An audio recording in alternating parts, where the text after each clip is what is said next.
Our greetings, Tommy Zane here. Um, what a wonderful, wonderful world we live in. So much hate, and it's just also where to begin. Um, the people hating on me personally were the furthest thing from my mind for most of the day. That's just too stupid. Um, I think it's an interesting call tonight, but unfortunately, I wasn't able to. Got some tahini on my nose. I just had a tomato with some tahini on it. Um, got an interesting call tonight from Officer Horton of the Winstead Police. He wanted to inform me that they closed my complaint against Michelle.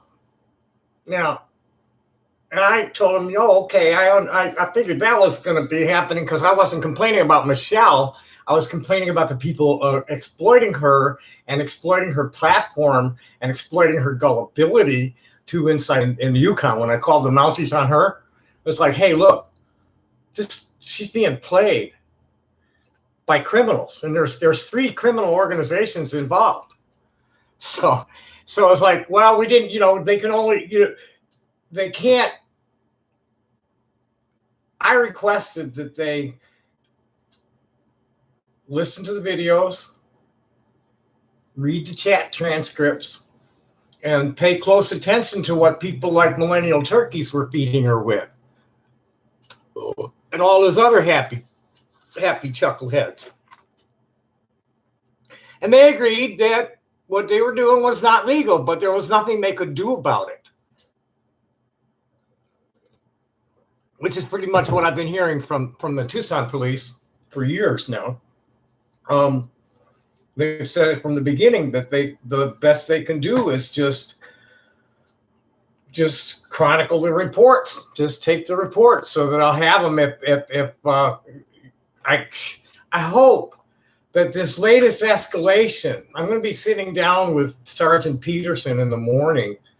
I'm hoping this latest escalation is going to be enough, and the information from other sources who are also targeted by these people or know something about their criminal enterprises will be enough to get the FBI involved. So I'm going to have a meeting on that in the morning. But Winstead Police definitely agreed that there was there's federal case there, but they're just a local PD, and the person that's in their jurisdiction was not anybody they could prosecute for what her role in it. I wasn't even complaining about her. I don't know. This must be just. I thought this looked kind of swollen, but I guess it isn't. It's just the way the light's hitting it. We're getting close to pollen season. I'm not looking forward to it. I've been really working on my nose a lot and smoking less. I've only had a few cigarettes today. Yay. Well, maybe not. I don't know. That's been out there today. The Zionists were out in full force at Twitter this morning, and Paris Lee's apparently mixed it up on Newsline or Newsnight with a British politician, somebody who used to be an MP named Suzanne Evans. And that got everybody all lit. So I've been dealing with some of that. Some of it's, there's some of the anti-trans opinions out there are really, they're based on the strict sex gender binary, which has been proven conclusively to be invalid on all levels, on the genetic level, on the behavioral level. It's just totally fucking unnatural. And that's, you want to get down on the real science, we can get down on the real science. Hi, Brenda. Today's been okay. Been a little. Hi, Samantha. Happy day. Oh, before I get distracted too much, there was somebody, let me see what it was. Let me get his name, so give him a call out. There was somebody who asked me politely, and I'm sure he was baiting the fuck out of me with this. You've been doing it for decades and you're still alive, so I assume you have your. Oh, okay. That was his answer. Have you ever had health? Zero the hero. Are you here? Are you here? Say hello, man. Have you ever had to recover? Dumpster dive, recover trash, salvaging groceries is what I do. There's going to be in the white boxes that people take out, there will be very often half the sandwich untouched. Sometimes they'll throw the whole thing away. They didn't need any of it. I don't mess with the only restaurant we mess with is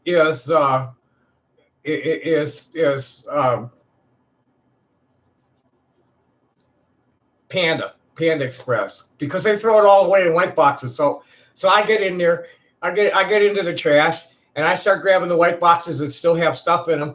And Ariana stands next to the dumpster, and I hand her the boxes, and she makes up boxes full of different stuff.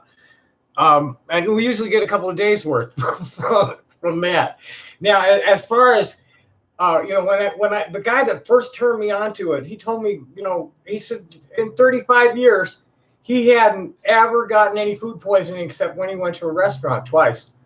And in 35 years that I've been doing it, I've never gotten food poisoning except when I went to a restaurant once. It was horrible too. Oh God. But with the food that you're taking out of the trash, you look for things. If it doesn't look right, you leave it there. If it doesn't smell right, you leave it there. If there's any growth on it, you leave it there. And then, when you do get it home or to your campsite or whatever, you smell it again. Taste a little bit. If there's any question to it, there's so much abundance out there. Anything the least bit questionable, I don't even bother with. There's just that much abundance out in the garbage. Before there were compactors, when they were open bins, and still where there are open bins, oh my God, especially if they sell a lot of produce. They'll dump cases of produce at a time, the big stores. In Las Vegas in 1989, I was caravanning with Felipe Chavez, the master of the bus village, the Kid Village bus. And we stopped in Las Vegas to work and get some money and get some food together. And we'd hit these stores and there'd be big roll-offs back there, and we'd get hundreds of pounds of fresh food. Nothing wrong with it. It's just been dumped. I used to, when I was camping one winter at a resort, a fishing resort in the Chain of Lakes, kind of lowbrow, low rent fishing resort. I had my trailer there in a motorhome, and I was down to a van by then. The motorhome was dead, and I was driving around to the Jewels and the Dominick's in the area and filling up the truck and distributing it to the neighborhood. When we were at the mansion in Chicago, we'd go around to all the stores, fill up the truck, and we had a big pantry. We had two full-size refrigerators and a big old freezer, and a big pantry, and then a whole mess of cabinets in the kitchen, and it was always overflowing, all of them. You couldn't come over and visit unless you took a bag or two of food.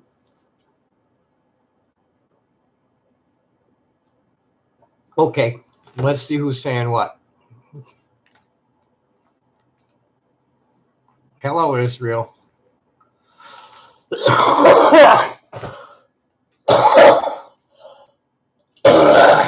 I could use it.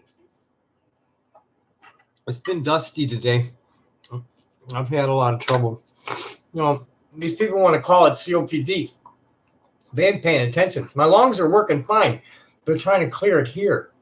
Here's where the trouble is because your nose filters out everything from the air and then captures it in boogers and sends it down the line. And because you don't want to breathe that shit into your lungs. And It's always dusty in Tucson. It's never not dusty here. This is a dusty ass town. Let me see what the particulates were today. It was a little shitty in the park. I was okay inside, but when I went out to the park to score a little weed because I didn't want to go up to the north side, I was having troubles. Boy, I was just like my nose just filled right up and getting raspy in the throat. It's awful now.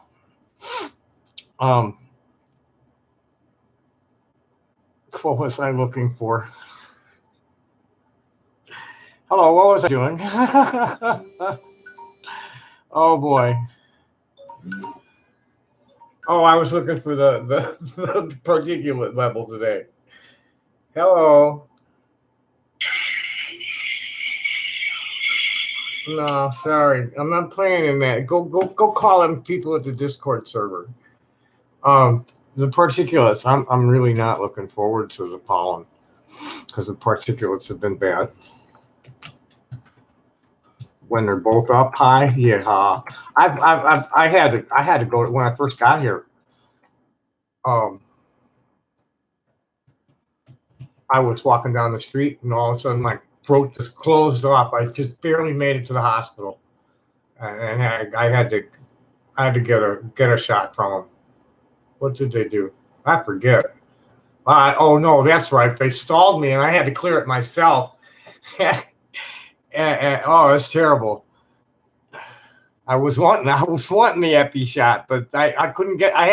They put me in a waiting room and I just couldn't breathe and nobody's coming to me. So I went in the bathroom and worked on it.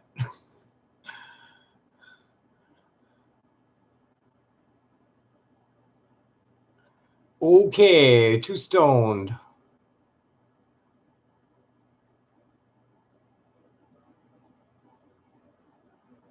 It's not that high. Particulates are the big ones are 23 and the small ones are 13. I don't know.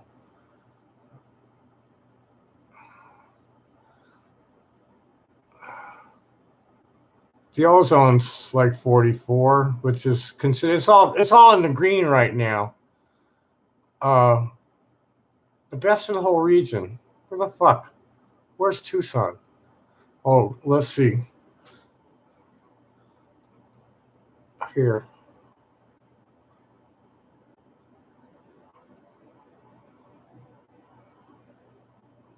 Well, that sucks. They don't have the air quality for Tucson.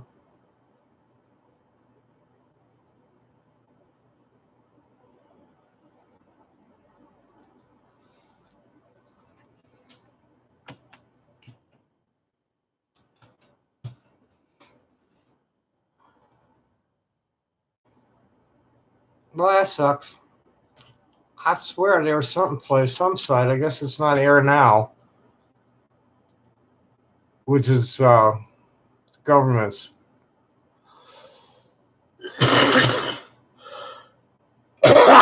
There's pollen count. I think Pima County Air Monitoring should have it. Pollen count's still pretty low. Current air quality information. Air index now. Here we go. Pretty good. But not from anywhere near here. Geronimo and Orange Grove aren't anywhere near here. See, part of the problem downtown is the huge rail trunk.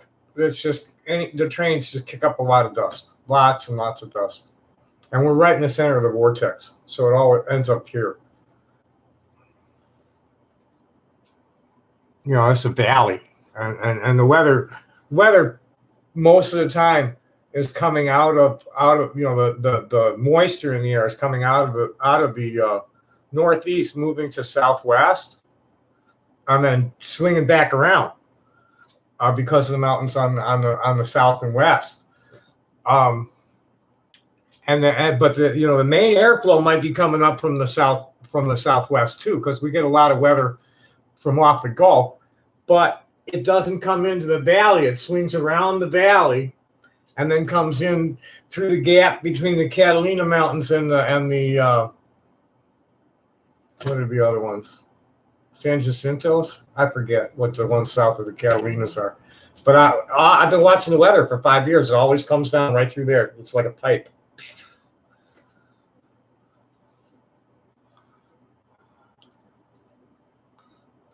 Hi, Nano.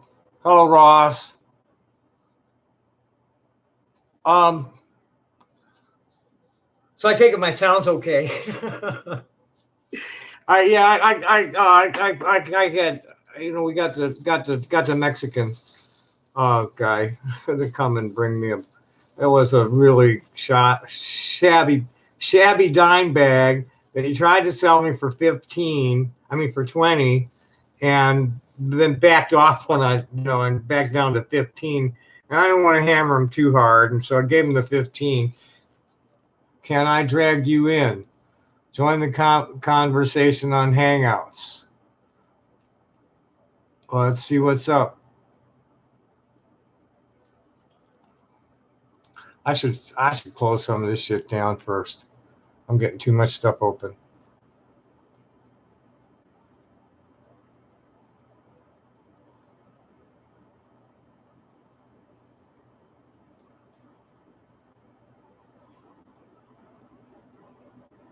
Oh, the Israelis hit Gaza tonight. Hard. Real hard. Attack fighter jets and gunboats. Big bombs. But they didn't. There were no casualties reported last time I looked. What the fuck? Silver singles. Leave me alone. I haven't had anything but junk today. I haven't had anything but junk since 6 this morning. Of my business email. No, everybody hates me. Good. Most of my friends just aren't into that kind of reality of like constantly emailing people over little stupid shit or sending stupid shit around. I don't know people like that. I'm lucky if any of them leave leave likes.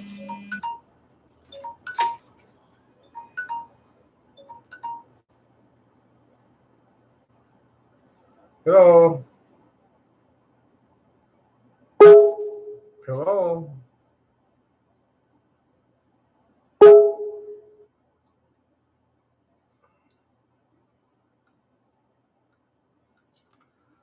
Okay, hi. Okay, I'm in there.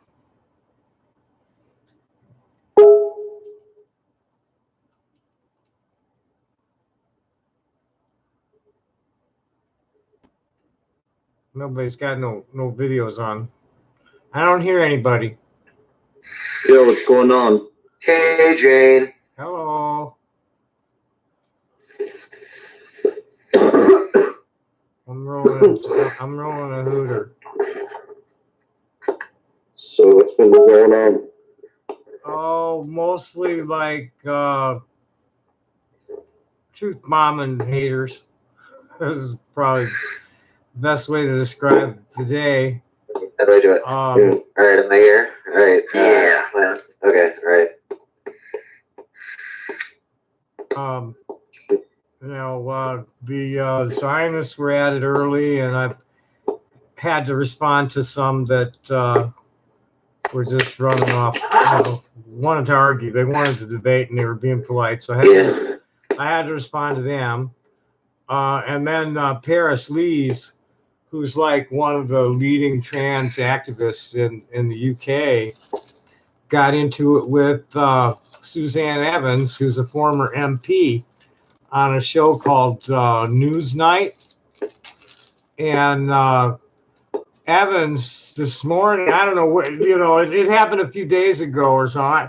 Evans was miffed because Paris went off on her and wouldn't debate what she was saying. She's trying to, run the, this is men's rights, and trans women aren't women as well. They're like erasing trans men completely and completely denying the existence of Does this have anything to transgender do with people, her? as you know, they want to. Does this have anything to do with the trans exclusionary radical feminists? Oh yeah. Oh, TERFs. It's you know, and the militant TRAs are just making it worse. Which is what I always get jumped on for tone policing, but it does. It's not good for us when they get up in their face and start screaming at them, or when somebody. Why do you think it's that way for men specifically, when women usually get accepted when they become men, or at least, you know, It's always been feels different. It's always been so that a trans masculine. There's a huge double standard. It's Yeah. historic. It's historic. Trans masculine women have always been much less stigmatized than trans feminine men. It's historic. It's been that way into the dark ages. It's always look at Joan of Arc. You know, it was okay for a woman to be a warrior, but it wasn't okay for a man to be a cook, you know, or whatever. You know, it's not a man couldn't be feminine. That was just never acceptable. You know, if you have a penis, you got to do shit that peanut things that guys with penises do. And Right? You got to go to the lodge and threaten to kill people and get fucked up. Right.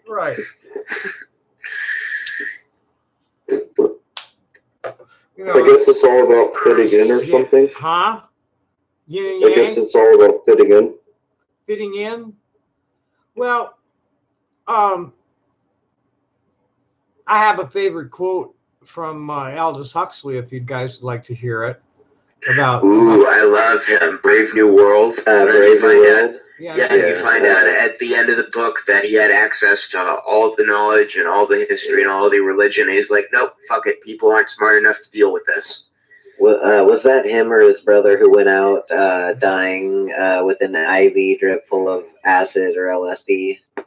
I don't know. I've never heard that one. Huxley was tripping on mushrooms and wrote a book while he kept a diary of it while he was tripping on mushrooms called Doors. I mean, a guy that knew Doors of everything and Perception. decided not to share with everybody else. I mean, Let me Well, find Yeah. But Huxley had some real choice words about normal people. Right. That he let me find the fucking thing. Where's my photos? That's Rush Limbaugh was talking on the radio one day, talking about just the vast work of shit that he had done, from writing science fiction to writing articles about fucking furniture for stores. Huxley. Yeah. That whole family. Look at the history of the family. They were all like authors, scientists, and shit. Several of them. pretty much. Yeah, a lot of privilege. They were definitely bourgeois. It was a bourgeois family. But, you know, money doesn't necessarily make you evil. Some people do good things with their money. Right, but that's the sort of person that sees I have more, so I have more to give. Right, exactly. And that's what the Huxleys were, kind of those kind of people.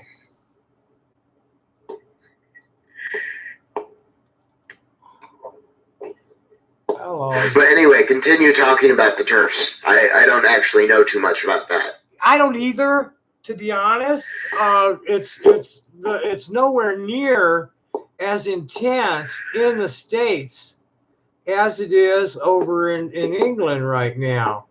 And my circle pretty much is like turns our back to the haters talking their shit and are facing, you know, the general public and the legislators and the judges with what's really real about being transgender. You know, the more we fight with the TERFs, the stronger they get. So I keep my back to it. There is so much going on in the transgender world today that's positive that I'm trying to keep my focus on that as best I can.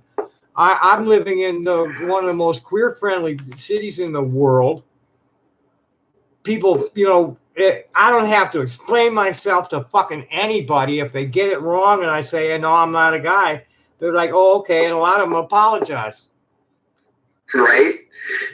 I agreed with the whole Jordan Peterson thing that you shouldn't be forced to call anyone anything, but you should be able to negotiate between people the terms that you use, just as humans. Well, the way I see it is that there are a lot of trans people who are wanting people to see them as the gender that they can't possibly pass for under any circumstances. Right. And if their behavior and presentation are credible, when you're meeting a person like that and they tell you, well, you know, my preferred pronouns are she and her, you have two options. You can either like train your mind, because I understand there's a reflex pathway. Your eye sees a man. Okay. Right, and you go directly to tell your mouth. That's the first thing that comes up. You have to tell your mouth, consciously tell your mouth, no, that's It's a woman. Right. And trans people should understand that and should never be real demanding about it and should always be real grateful when people do make that effort for us. You know, being confrontational, that did you see the video about the meth head trans woman that went off on a retail clerk? That's just In GameStop? yeah, it was in GameStop. It was nuts. That's, you know, it's like, hey, that's the video, I'll show you a sir. The video, I'll show you a sir. yeah, you know, it's Fucking just sir. going outside Yeah, to fight I'll show you a about sir, it. yeah. Come on, that's very unladylike. Right? I know I don't look. I mean, my shape's all wrong. It's getting better since I started taking progesterone, but my shape's all wrong for me to register as female with most people. You know, I had a conversation with another trans person, and the conversation essentially went, how can you tell the difference from someone who's just pretending to be trans to be popular and someone who's legitimately into it? And the answer was that just ask them about the medications that they're taking, and if they have some knowledge of the different kinds of chemicals that are causing the reaction, then they've probably done the research and know a little bit and might actually be trans. I've been. What's the stance on body dysmorphia? What's the deal with that? I don't know. You know, because I'm my actual schooling, and it was 40 years ago, was in biology, zoology, biochemistry, and zoology, and I've always approached it from that direction. And in my own self, I never had any problem with any of me but what I had in my pants. That was, everything else was okay. My body was feminine enough. I had to train just not your penis. Huh? Everything was good to go, except you just didn't have that feminine penis yet. It wasn't. It just pretty much. It's like, no, that's the wrong shit. My brain's looking for a vagina. Always has. I didn't even know that I wasn't female, or wasn't supposed to be female until like I started getting punished for acting like one. I actually had to train myself to not do. You know, I had to suppress innate feminine behavior to pass. Can you be more specific about the behaviors that they were trying to suppress? They weren't trying to suppress it. I had to do it to avoid bullying.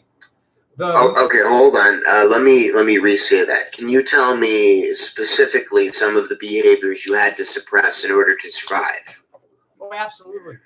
I needed to, you know, not be touching my hair like a woman, or messing with my clothes like a woman, walking like a woman. When I was in high school, I had to walk pigeon-toed for about 6 months to train myself not to sway in the hip, because they were coming up behind me and kicking me in the butt.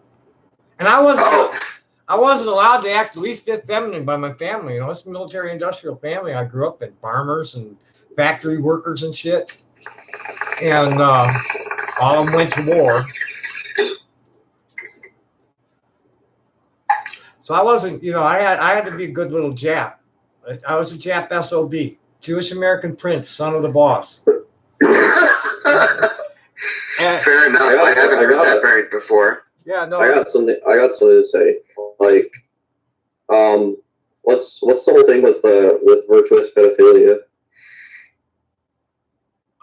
It's a false accusation against me, and I really had avoided the conversation pretty much entirely. No, I mean, like, not against you, not like the old allegations. I'm talking about like. Hey Ross, Ross, all of that should be saved for the for the Todd stream, and should be saved for everything else. Yeah. Let me just say one thing to that, and yes, please save that for your own stream. It's become weaponized for some reason by a bunch of hypocritical perverts that are, many of them are blaming people for, hanging a pedo jacket on them like they're doing to me, on completely unfounded conjecture. Since everyone in this room is not going to be an asshole or twist your words, will you please explain the situation to us where they believe that you're a pedophile?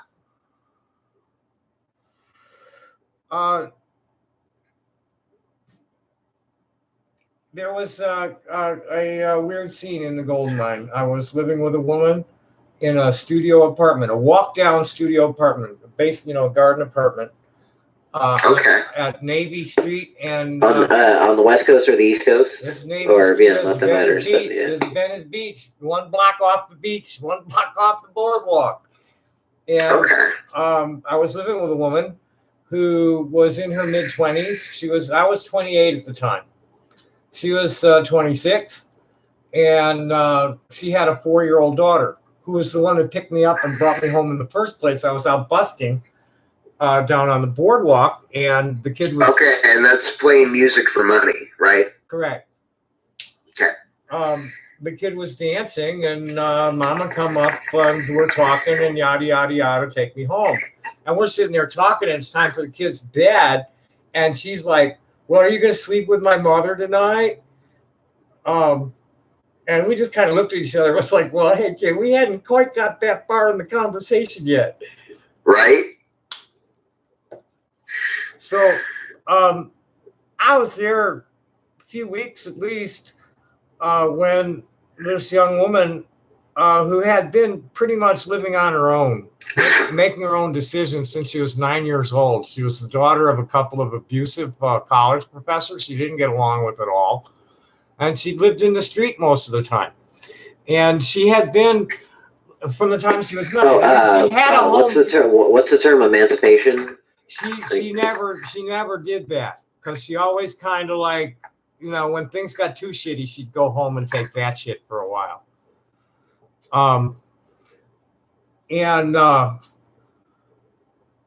She'd been living with this punk rocker for a year. That's how I met her. Is that I was out doing a Jake and Elwood thing in my car with a youngster who was like a tall, skinny thing that, just like Elwood, who was like a monster with a guitar and a keyboard, a Blue Oyster Cult devotee. And we were out, I was playing my horn and dancing, and I was doing the hat passing, right? And and for behind guys like this punk rocker by the name of Raven, and she was his girlfriend. She was his main groupie, and she was living with him for about a year, and they broke up. And she came to me and Megan, and she was staying in the loft of the studio. And Megan is the woman I was with. Okay. And so first of all, here's a fully developed young woman that don't qualify for pedophilia at all. Not at all. She's past puberty, well past puberty. So pedophilia is not an issue. What they're making that's just total bullshit, unfounded crap. And so what's the issue is that I walked in one day, and there they were in bed together, and I was tired, I wanted to go to bed, and they rolled apart and invited me in, and The older woman broke it up very quickly, and there wasn't anything happened beyond hugging and kissing. And that is being characterized as statutory rape. And then you heard, I don't know if you heard Michelle going off about how I took away her innocence and all this happy shit. You know, this is the kind of shit they're trying to lay on me as being this like child predator. And that's not the way it was at all. So next question. I don't really want to dwell on this. Otaku? Do what? But like, yeah. Well, let me Yeah. check What's the, happening? let me check the Oh, chatter. More questions. it was just like, it's not. Can I finish? Yeah, who's Because this? like, what do you think of virtuous people though? Wait, Ross. Wait, Ross. That's for a later point. You know, like we're sticking to Tommy right now. What we want to go into is some of the people who have misconceptions about your childhood. So if you want to go over that. All right, That'd be take it great. away. Who, me? Yes. You got it. I was an underachiever in school. I get A's on the test and never do the homework. I pegged the needles on the aptitude test every couple of years, starting in kindergarten. So they were always parading me in front of the school with just a few other kids. Oh, these are the smartest kids in the school. And that was kindergarten through 8. And I didn't get bullied a whole lot. I didn't get bullied at all for being too femmy looking. That didn't happen until high school. I got bullied for being too smart.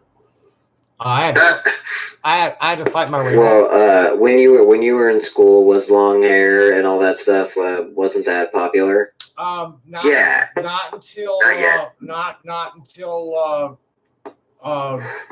for a while. And I started school in 1957. Oh, okay.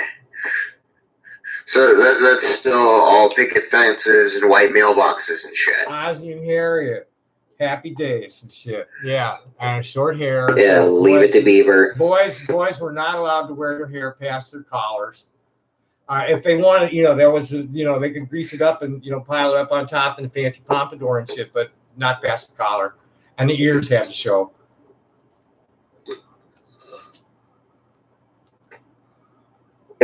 Someone had a question for me in chat. Someone said to me, Hey, Russ. I'll read it because you're roboting out real bad.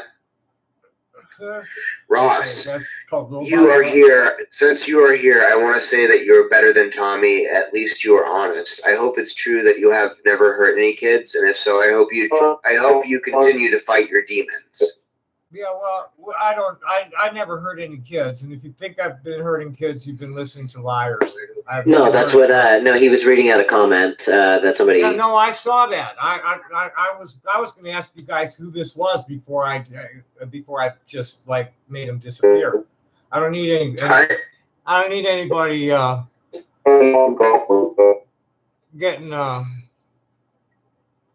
really don't need any. Take your criticism of me to like Kiwi Farms or another message board or Michelle's channel. I'm here, who's Michelle, by the way? It's my channel. I legitimately don't know who Michelle is, so if you could let me know who that is.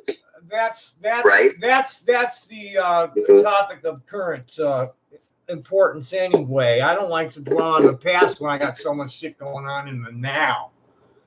Right? Confucius say, man who slips on something behind. Wait, fuck it up. Don't slip on things. Don't trip on things that are already behind you. Right. Yes, exactly. Right. I don't like to worry about tomorrow either. Tommy, that's not the comment that I was like talking about, though. Well, okay, Ross. Just the inference, it's the one before that. It's this one net. No, the one from Neon Oh, Goblin. He's Neon trying to tell me Goblin. about you. The one from Nathaniel Demarest is inferring that I hurt kids, and that's Right. That's unacceptable. He's talking about Neon Goblin. That's Ask Ross about Mr. Medicare and the harassment Medicare is working on a project about you. Watch out / beware of Medicare shit. Yeah, Mr. Medicare, yeah, well, fucking, like, he is,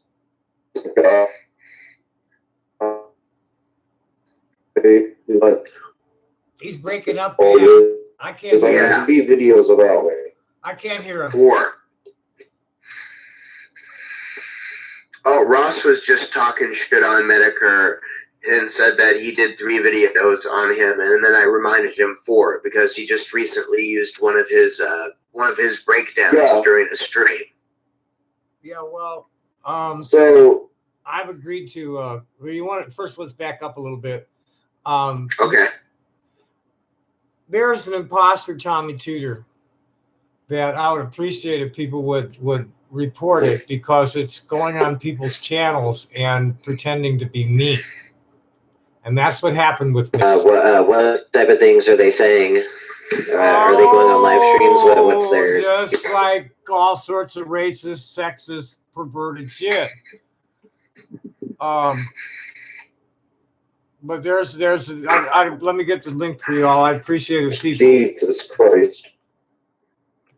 People there. I've had a problem with imposters for many years. Yeah, sounds like a massive fucking faggot. Did it get removed?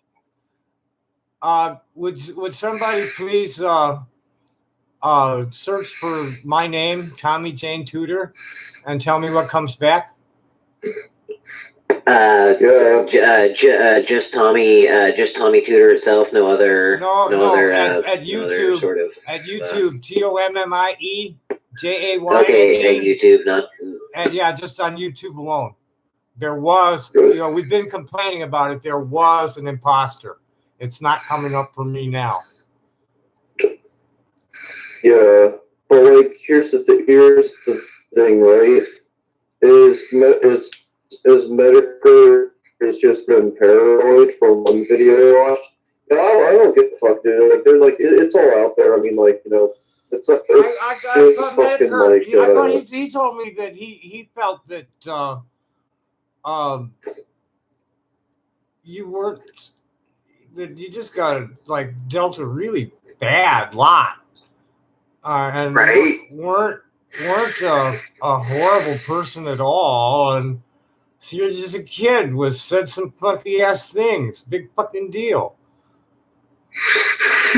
Wait, are you talking about me or? Yeah, that's he's trying to talk very positively about you. How everything around you got fucked up, and you weren't necessarily evil.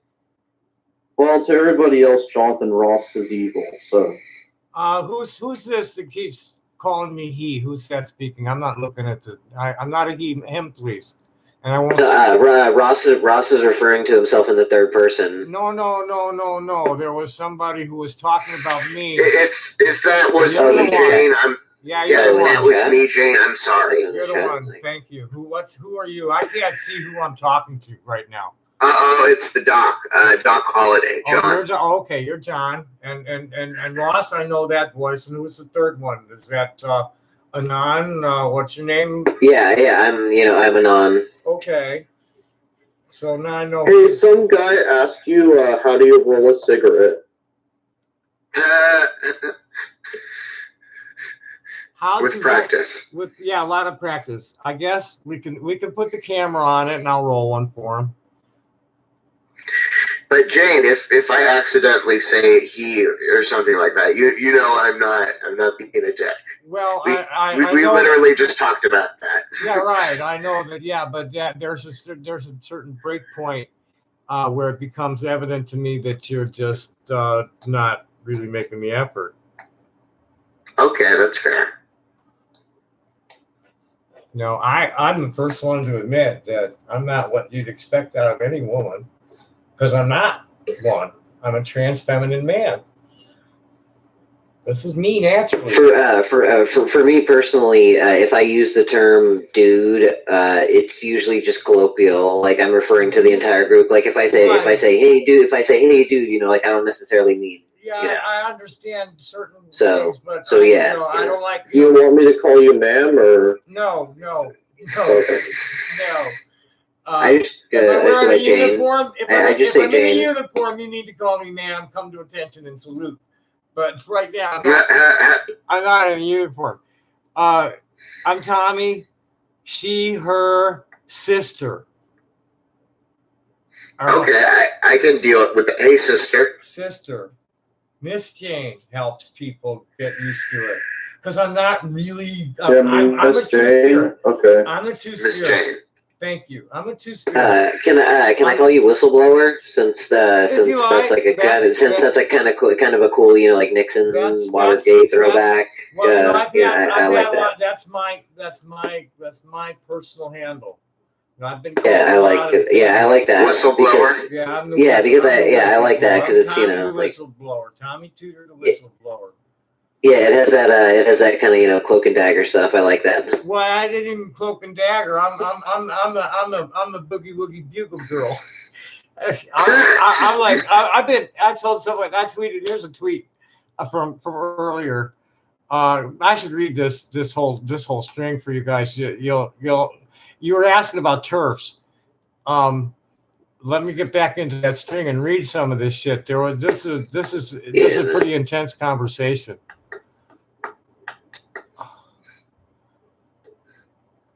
Oh well.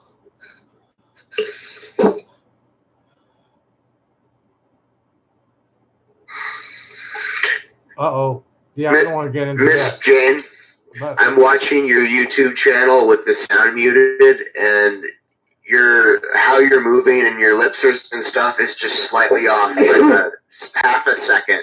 I know there's lag. There's a bad lag. It's funny. I'm sure it is. Let me get up to here because this is a heavy. This is it's also since you have the live feed. Since you have the live feed. This is a real heavy conversation that I kind of jumped into and didn't know why she was doing this. Okay. Paris Lees this morning What posted. the fuck? Paris Lees, if you don't know who she is, she's one of the leading trans activists in the UK. She just got a gig writing a column for British Vogue or French, you know, the EU Vogue, and this morning she tweeted, "My earliest memory is someone questioning my gender and expecting me to explain myself.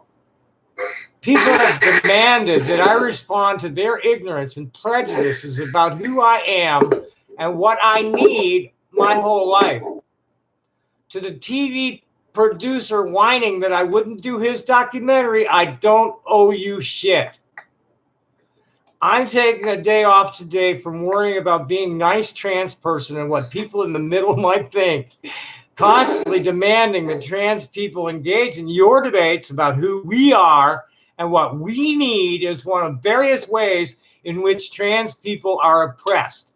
Sod off." And that's like, so right on. The buzzword there is microaggression.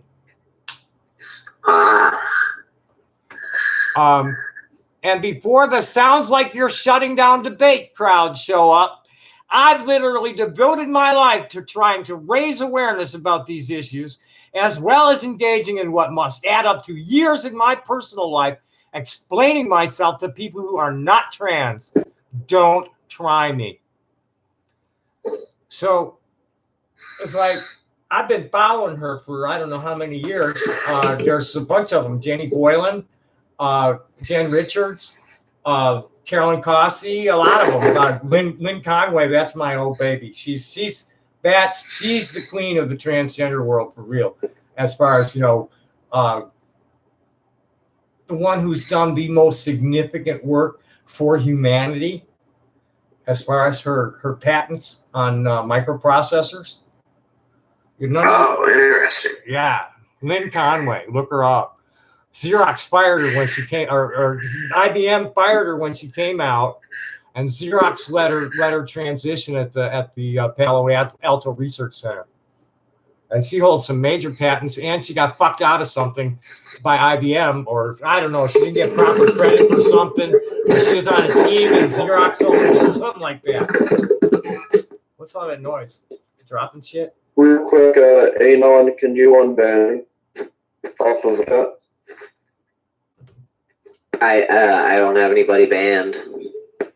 Oh, well, like, could Tommy unban, or like, Jane, can you unban me, or? I don't know who's banned. What name? I don't know who's banned.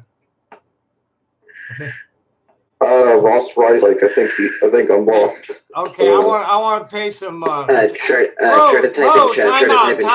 Time out. I've got somebody, and a nice person, new person. No, I know what I'm talking to. They're just young, dumb, and full of cum. And you know, it's really all right. It's fine as long as they're not assholes. I'll play. So, oh, you're the Mick. Mick, you're the one that asked about how to roll a cigarette. Okay, let me roll you a cigarette.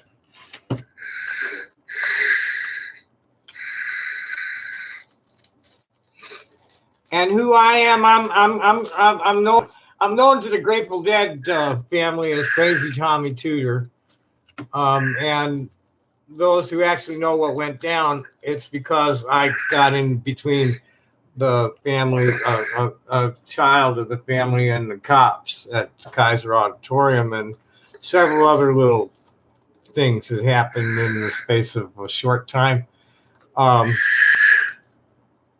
So I'm known to them as Crazy Tommy Tudor. I like to think of myself as a whistleblower. Some of the, they in the old days they used to call me Rainbow Rabbi.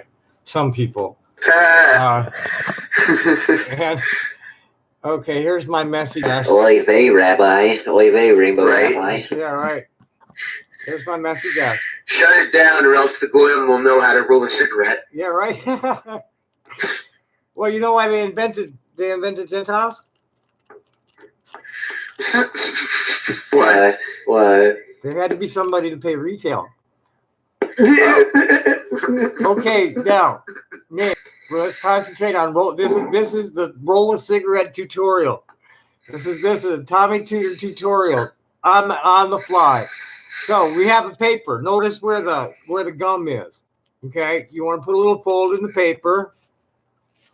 And it's best to do this over something because it gets very sloppy, especially with like a shag cut tobacco or what is not shag. This is, I forget what this cut's called, but it's messy tobacco and it gets all over the place.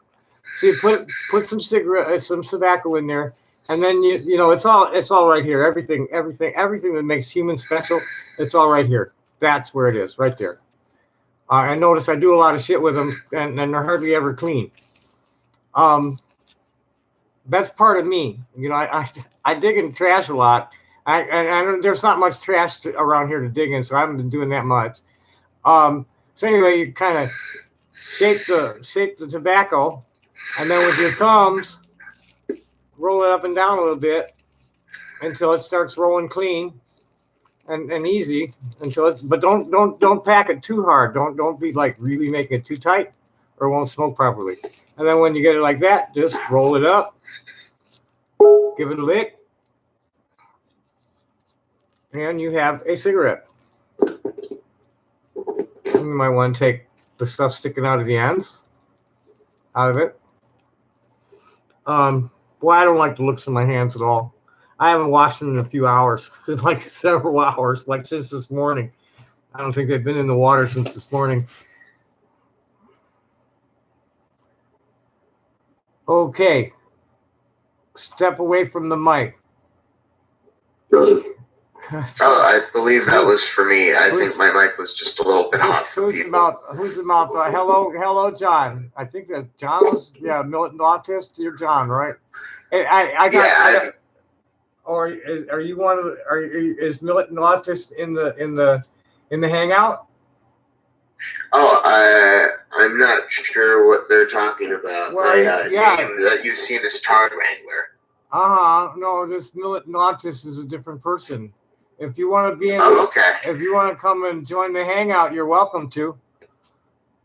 Send. Let me see. How do I send them an invitation? Yeah, anybody wants to join the hangout? By the way, Doc Holliday is who Tard is.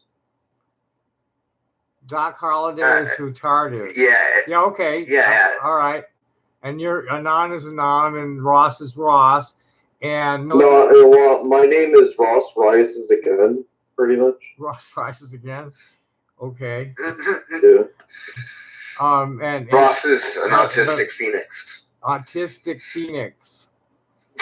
Yeah, I don't really understand autism, and all I see is some like behavioral health issues usually. Yeah, you get it.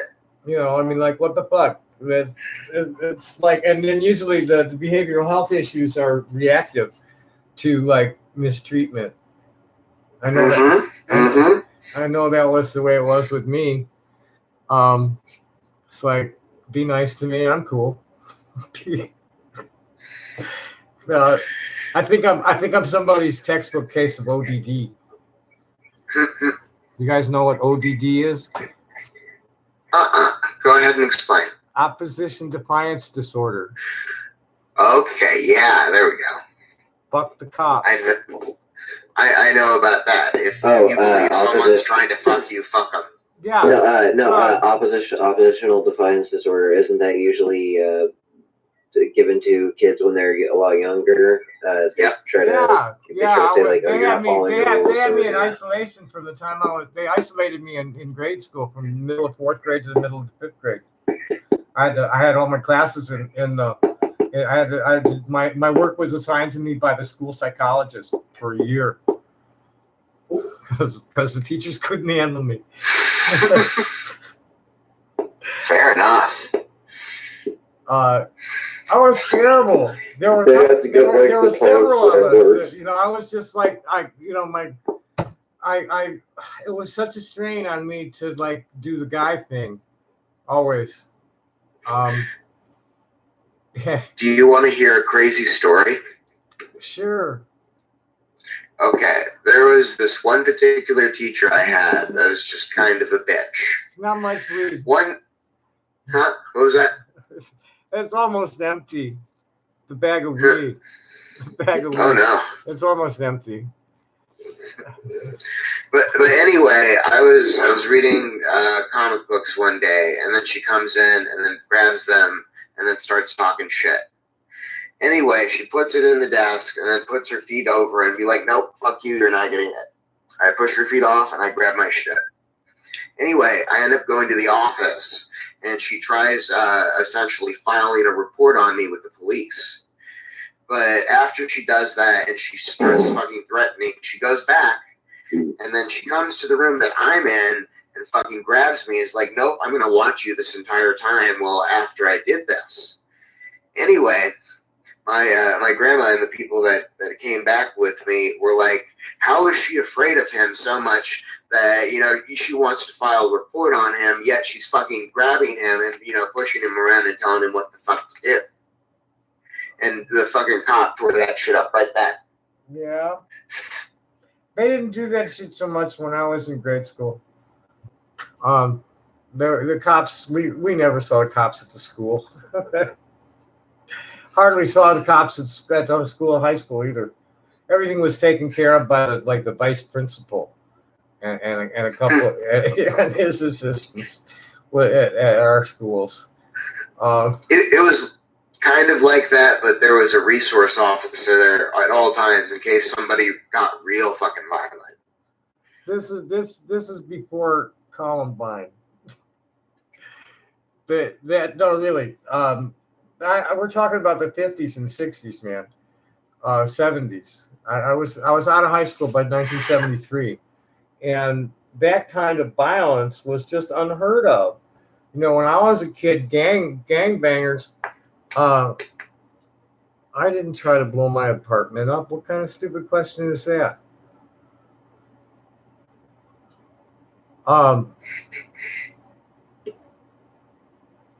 The what kind of stupid fucking question is that? Well, Right?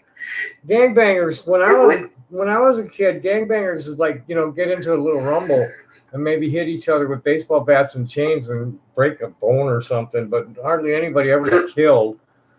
But like they killed off the Black Panthers, who were like doing a whole lot of good to the community, and then flooded the community with guns and drugs and created the Crips and the Bloods instead.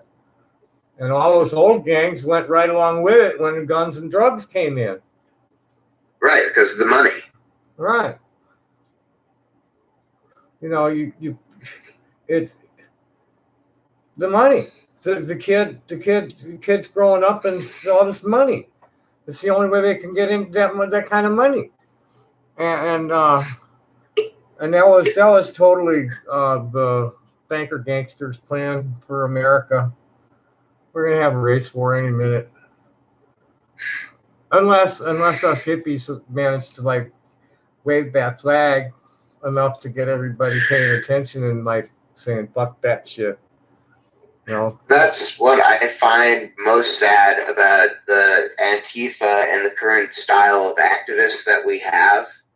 They don't understand the reason why the people in the past had success wasn't because they were attacking people. It was because they were taking the beatings and showing everyone these people are wrong because they want to segregate us away from each other because of their own racist politics. That's right.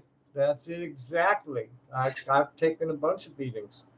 I got beat pretty bad the night I ran interference for the Deadheads. When they took me to lockup, they beat the living shit out of me. Well, that's exactly it. Look at the people of Gaza. They're like 295 people, and 295 were killed in 2018, and 29,000 were maimed without any kind of due process that the Israelis are always bitching about, landing around Sderot, the town that's right there by Gaza City, I think it is. I forget. I'll need to look at a map. But there's an Israeli city that's always getting bombed with these rockets. They're getting launched from the neighborhoods that the people of Houj and Naj had gotten exiled to. That's just, it's like, hey, you're in our house. and the Israelis are trying to, they're bombing them tonight, hard. They're claiming to bomb Hamas positions. I haven't seen any casualties reported yet, but that's going on tonight. Well, that's somebody who wants me at Google. Okay, we just add somebody to the call. All right. Where's Sam's here? I haven't heard Sam say anything. Now how do I add somebody? Where's the ad? No, that's not the ad. Where's the ad? Is that the ad? No. Okay, go back to that. What the fuck?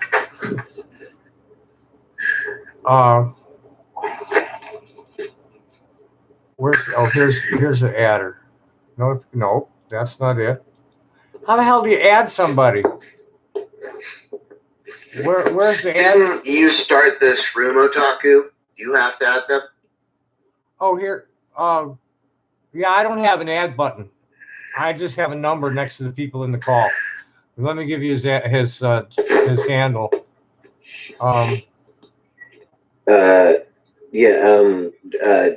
Drop the link in the sidebar if you information. Let me get his info for you.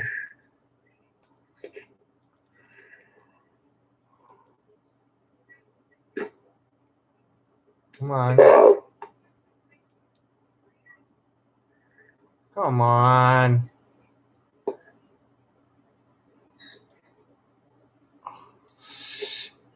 It won't go to his page.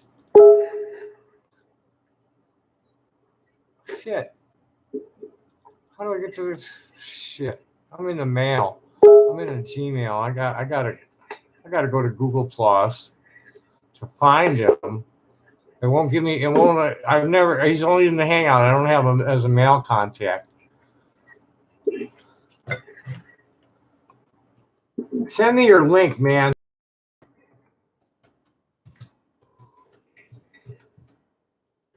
I'm going to say the N-word. I'd rather you didn't. I don't really want to hear the R word or the T word around here either. That was funny. That was funny because it sounded that that was genuine. Like I'd rather you didn't. They're trying to paint me as like angry and unhappy, grumpy old man. That's not me at all. My father isn't even. He's 90 years old, and he's nowhere near as decrepit as they think I am.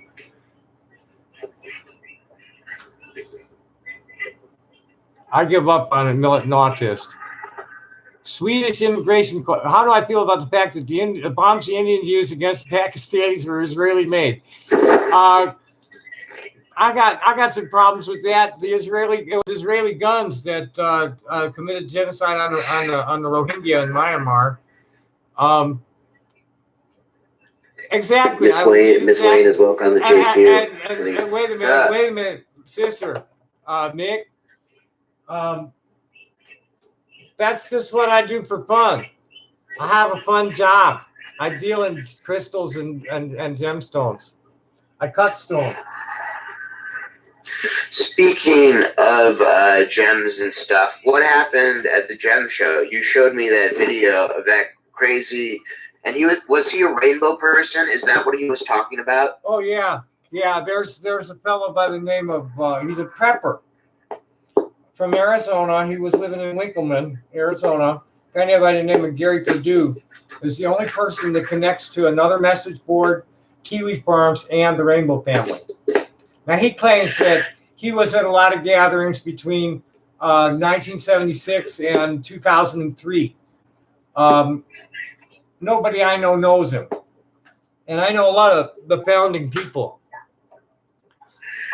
Will you explain for these people more about who rainbow people are? I understand about the gatherings and how, some of them are good, some of them are skeezy, but if you want to have a good time, you go there. Okay, no, I don't have a problem with that. Okay, I'm not sure where to begin with that. The Rainbow gatherings grew out of the Woodstock era. There were several other gatherings. There was Festival of Light or something like that in Oregon that was really the seed for what happened at Granby, Colorado in 1972.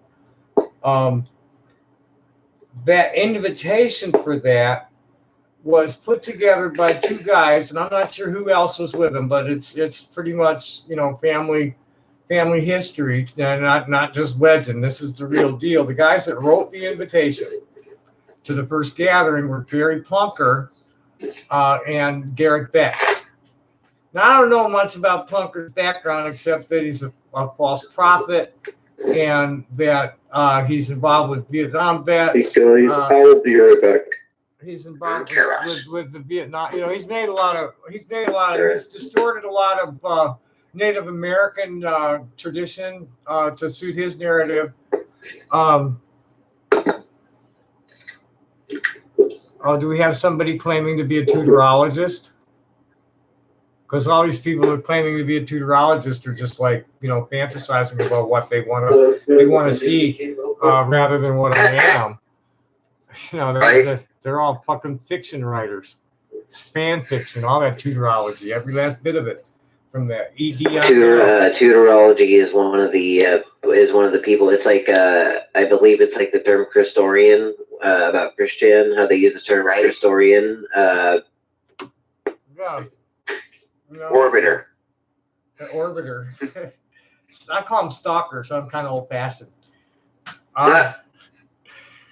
But I like what somebody else said about that bully guy. It was like, oh yeah, he's just one of those people that spaz out about celebrities. Yeah. And that's what's happening with me. I doubt it. Chris just attracted Josh, that perverted little freak. As well as Chris did, but I attracted the attention of the government, and I've had professional trolls after me for 10 years at least, if not more, doing this shit. I've had, I don't even know, I have lost count of how many imposter accounts I've had shut down. I gave up, keeping track of it, shutting down their bullshit. Can you delve into any of the stuff about Microsoft? And I know I heard once you mentioned something about finding code in a dumpster, or somebody finding code in a dumpster, and somebody getting messed out of a deal. Larry Ellison accused Bill Gates and what was his name? The top. Who was his top? What was this guy's name? Paul Allen. They accused, he's a closet poofter, I think. And this is like just totally off my head. It's like, those guys are gay. When I was, back then, I was like, oh, those two can't be anything but gay. As the way I looked at that. And they were accused of doing, of phishing code out of the trash bins at Harvard and then at Washington by Larry Ellison years ago. If you Google it, you probably Google figure a Google search and you'll probably find it real easy. There's a lot of funny shit from Bill Gates' early days. He wrote a letter about complaining about the software pirates. That was the internet's first wine party, the wine festival. The internet's first wine festival was Bill Gates complaining about people ripping off his software when he had been ripping off all sorts of shit from the public domain. That's what happened. QDOS, that MS-DOS is based on, they bought that for $50,000. It's just they had one of the engineers in the project at Stanford modify the code a little bit so they could call it their own. That's all that was. And then from what I understand, Allen almost blew the deal with IBM because he was stooping the buyer's wife. The name Microsoft, I think they got for like $300. It was the name of a retail store in Bellevue or whatever the fuck they did it in. Michael Dell, much better. His story, and between them, they just totally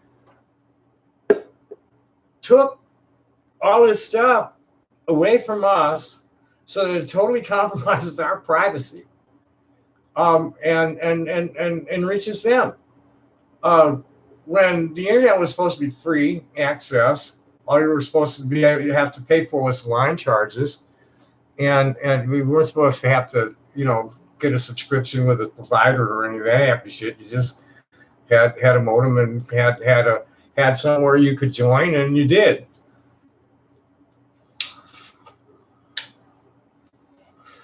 But in the old days, before it went commercial, it was universities and defense contractors pretty much only. I was going around.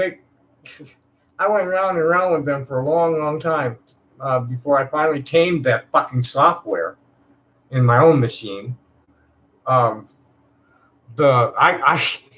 My first machine was my own machine. I had it was 400 megahertz AMD processor with a lot of bells and whistles. Nice creative sound card and nice, I forget what the video card was, and I had lots of USB ports and the camera and all that happy shit.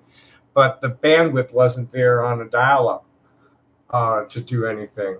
And it never was. I could never just sending and receiving a single JPEG file was just, take a long time. Just couldn't stream back then. Around year 2000, a chat like this would just be the plain text and little real primitive emoticons is about all you could do up until around 2000. It started to open up and the multimedia capabilities improved.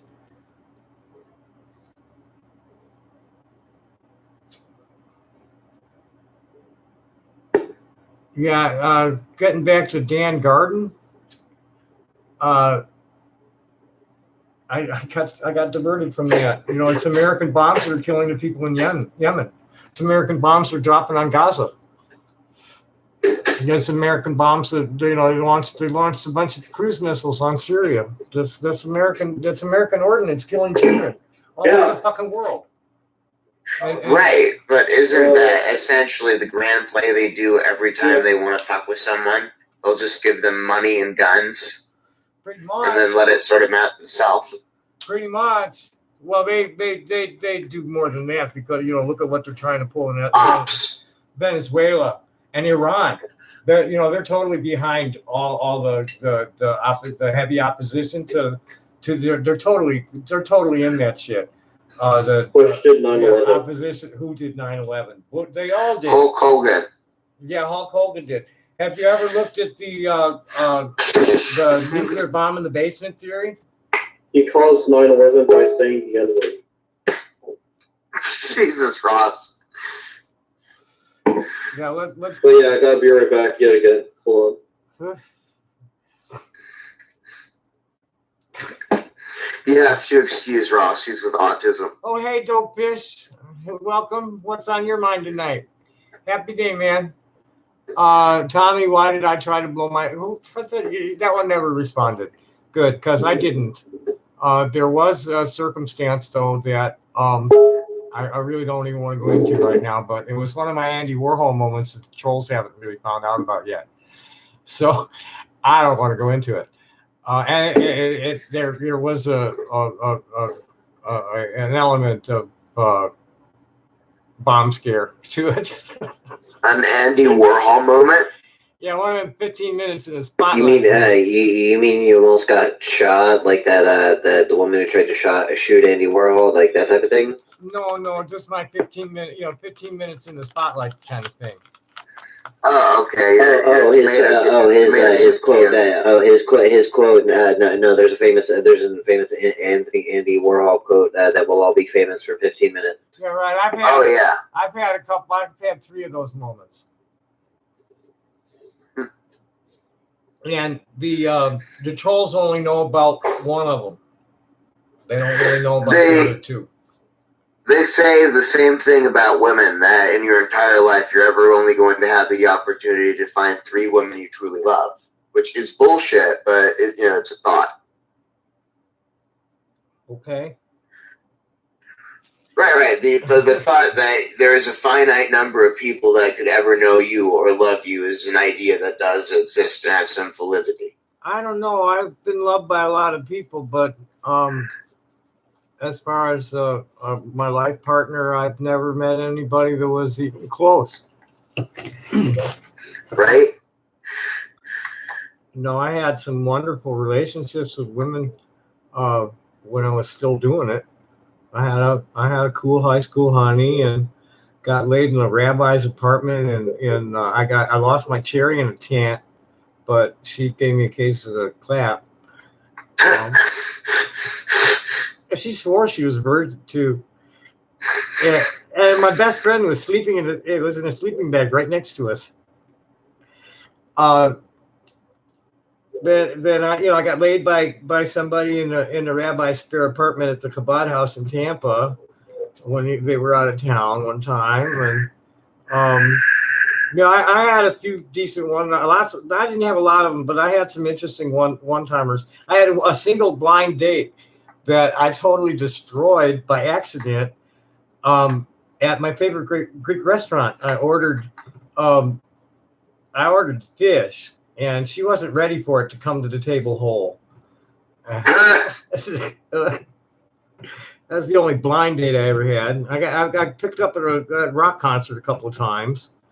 And I had my first live-in lover found me in the Lincoln Park, blowing in the tunnel. I wasn't busking. I was just playing outdoors because you couldn't really play, especially if you suck at it. You couldn't really play indoors because there were too many people nearby that would bother.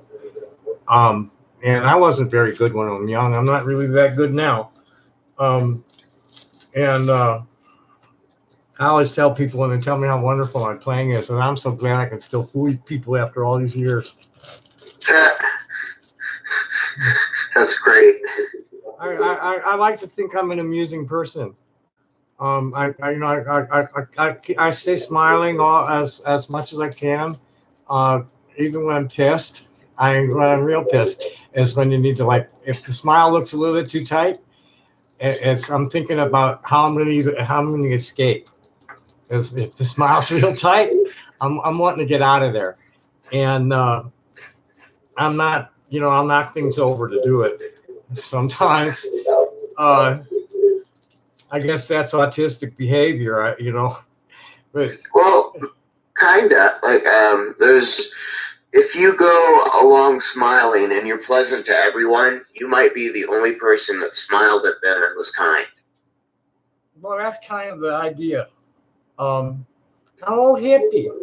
In my freshman year in biology, the prof assigned a lab exercise for us called Functions of the Human Smile, where we had to design an experiment based around smiling. And everybody's was different. It was just totally cool results from everybody. Is that, people respond better to you when you're grinning than when you're frowning. It's just like you can see it in their face. As soon as they make eye contact, they're either like smile with you or they recoil a little bit or just like, look away. In chimps, when they smile, it's because they're angry and they want to attack. Well, dogs are like that too. Yeah, exactly. You don't want to deal with a smiling dog. I've had a Doberman like that. My lady dog was like that. She just show her teeth. She'd curl her lip a little bit, and you'd see this fang sticking out, and she'd be like, and people would be, okay.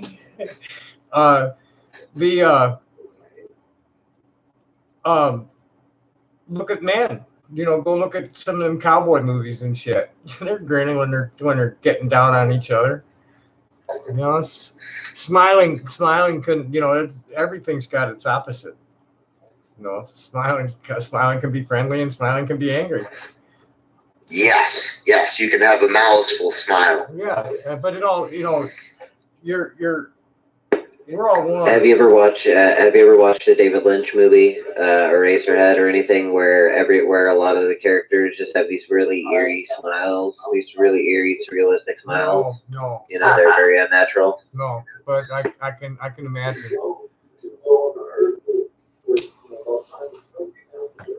They're akin to surrealist paintings.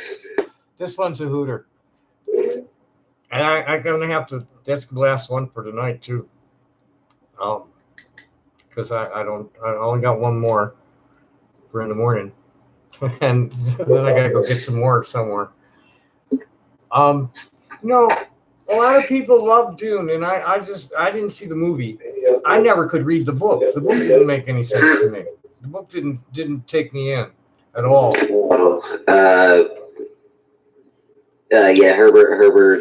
Herbert, what's his name's Dune? Yeah. Yeah, a lot of the stuff in there was reused in a lot of other science fiction material. George Lucas used it for some of it for Star Wars, and David Lynch tried to make a movie out of it. Is Israel? Is Lost Highway a Herbert story? No, that's just another one of David Lynch's. Oddly enough, when David Lynch was asked if any of his films are based on any other artists, he pointed to Francis Bacon as a huge inspiration. When was he? Because I totally like went off the grid in 1984 as far as movies. When was Lynch? The name's familiar. What are he's done he's done Eraser. He did Eraserhead. He did Twin Peaks, Lost Highway, Blue Velvet with Dennis Hopper, where he's jumping around like a madman and taking hits off of like a nitrous oxygen tank. I went on to grenades.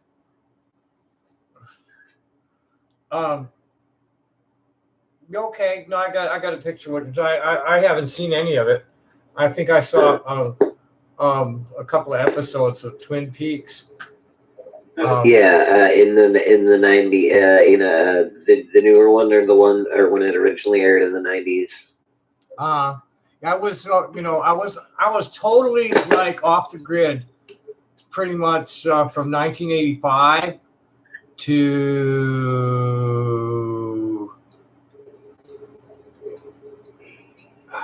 92 or so, and then I wasn't really totally on the grid from 92 on because I didn't have time for television or movies. So that's the show is so popular that you probably absorbed it. Right, that's what it was. There, a few of those things I've at least seen trailers or something of them because they were that popular. I never heard of Lost Highway before. What's that one about? Right. I think it's based on it was based on a book. I'll send let me get the documentary. David Lynch said it was inspired by the O.J. Simpson trial. From his point of view, he said it was about the O.J. Simpson trial and about how people do horrible things and they try to hide it from themselves, but down in their unconscious or their subconscious, something reminds them of it, and it horrifies them. So it's his usual. He's dealing with his usual themes. There's this couple at the center. There's this couple at the center. There's a love story at the center. That shit went down. That shit went down while I was on Venice Beach. Okay. The OJ, when he was running away with the Bronco. All of that. And what year was that? What's the date on it? Yeah. Here, I'll probably find it quicker than any of you guys. I've got it.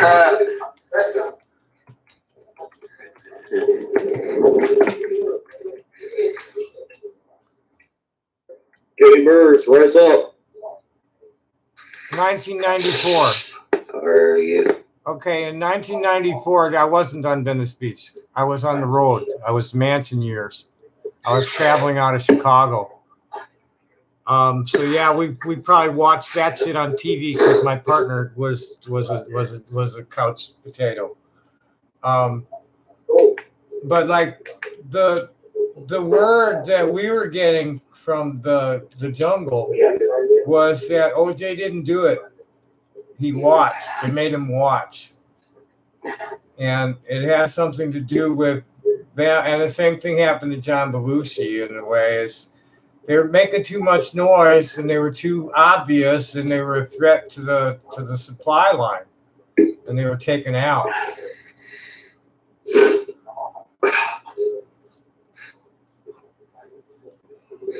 In some places, they'll sell little balloons of a combination of cocaine and heroin. And they call those Belushis. Even after his death, or especially, is that a good selling point? Like this is so good, it'll kill you. It'll Belushi you. Yeah, kinda. Yeah, the people that were around me when I got shot. There were several people that were onto the same shit that I was. That they weren't nice enough to just hurt them. Two close friends, my amateur manager and his buddy, were hot shotted after I left town. Oh no, intentional overdose. Oh, That's, yeah. that's fucking low. What do you think about the 27 Club? I don't know. So what are we talking about? I don't know if any of them were actually Music murdered. stuff. Yeah, I was asking about the 27. What his thoughts? Yeah, I was asking Miss Jane's thoughts on the 27 all the Club. dead rock stars. Which is the 27 Club. Janis Joplin, Jimi Hendrix, Jim Morrison. Was Kurt Cobain in it? Yeah, Kurt Cobain. Andy Winehouse. Yeah, and I think even Heath Ledger. I don't know who the fuck all is in it. I met somebody who claimed to be a roadie from Jimi Hendrix's, and he said they murdered him on purpose. He says the night that he died, some shady characters, the shady characters, the whatever, the guys that were like handling the band for the mob that really ran the bullshit. Ran everybody out, and they filled him full of smack and laid him on his back and let him drown in his own puke. Ugh. Yeah, well, that's similar to the Jim Morrison situation where he was found the opposite way, even though he wasn't known to take heroin. He was found shot up with it. Oh well, Lenny Bruce, fucking he had trouble scoring enough smacks to get high, and they found him. They found him all full of the shit. And how about how John Carradine passed from this world? Right? Autoerotic asphyxiation. The family. Not question, even once. Not even once. The family questions that completely. There's also a rumor that Robin Williams was doing that when he died. Oh.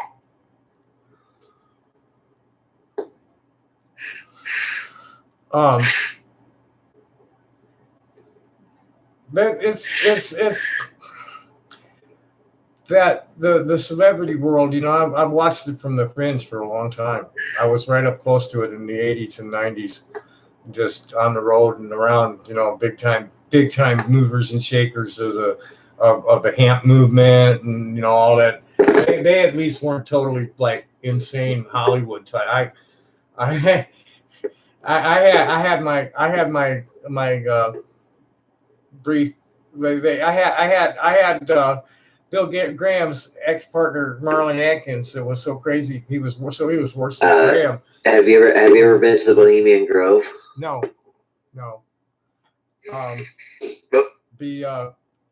Marlon Atkins wanted to make me a star. Yeah, he was. Oh God, what a scene! I don't even want to go into that. No, not now. Not now. I had to jump out of a moving car going uphill on Laurel Canyon Drive one night. Pretty chill. Roller skate. I was on roller skates when I jumped out of the car. They picked me up off the beach to go to a concert up in North Hollywood at the Palomino, and we're riding up. We're riding, and the beach was dry at the moment. They couldn't get any coke down on the beach, and Fish had this like really bad habit.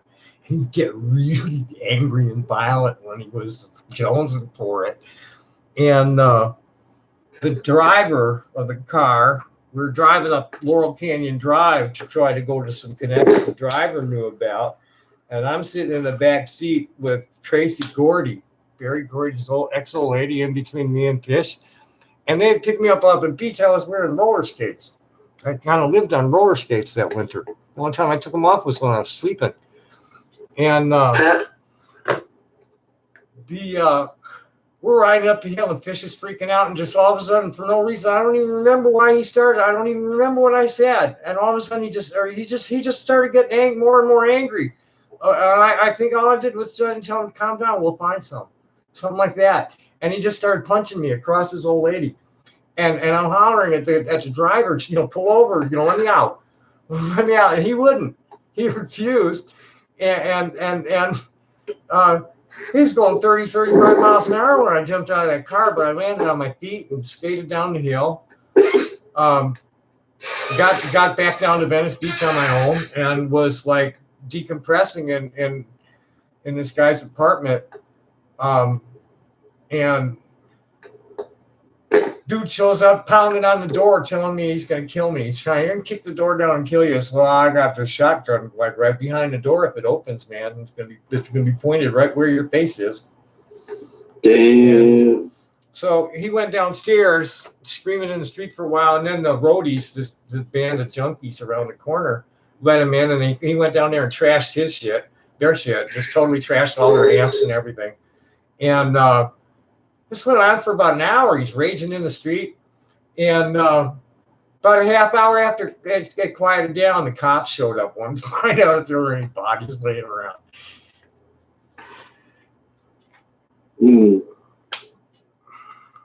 He was Bill Graham's partner that they ran off. You know, in the real early days, he and Graham were partners, but he was such a fucking nut. They got rid of him.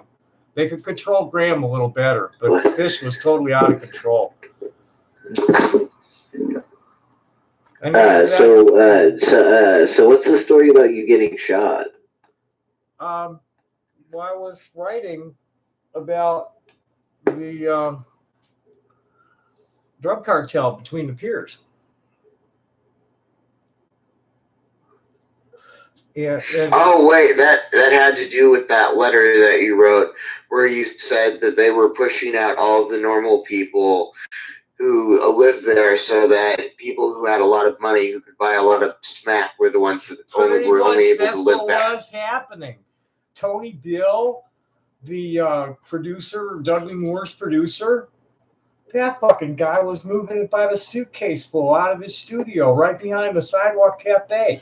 The fucking limousines would pull in the alley. One guy get out with a briefcase, and the other they both be packing. The other guy get out. They both be sliding guns into their fucking belts, and they go inside for about 10 minutes. And it was like obvious as a fucking heart attack right in front of us. Every place between the piers was either selling drugs or laundering the money. And I was bothering the cops, you know, high-level cops, chief of police and shit. And Tom Hayden was the state representative. I was writing to him. And then that letter got published. And immediately it came out on a Wednesday. On Thursday, 2 of the street-level dealers staged the fight. And when the cops showed up, they grabbed me for interference. And since it was a Thursday, they managed to arrange it so that I didn't get to court on Friday and had to sit over until Monday. I got released from the court. Oh, yeah, okay. I told my... Never mind. I got released from the court and went and picked up my dog from Peter Damian, who's the leader of Street Smart. He's still out there. He lived in the canals. And I headed back down towards Sunset Street, down on the south end of the beach, or on the north end of the beach, with the dog, and went straight to my favorite alley. And we were in my favorite dumpster where I used to find classified documents that Peter Norton would throw away. You know, my friend called it a crack house. I never knew it to be a crack house. It always seemed kind of upscale, the garbage. Wasn't like a dope house at all. It was in the garbage. There was all good shit in that garbage all the time. And I got, you know, I'm rooting around in the trash, and I felt this I thought I'd been hit by a BB.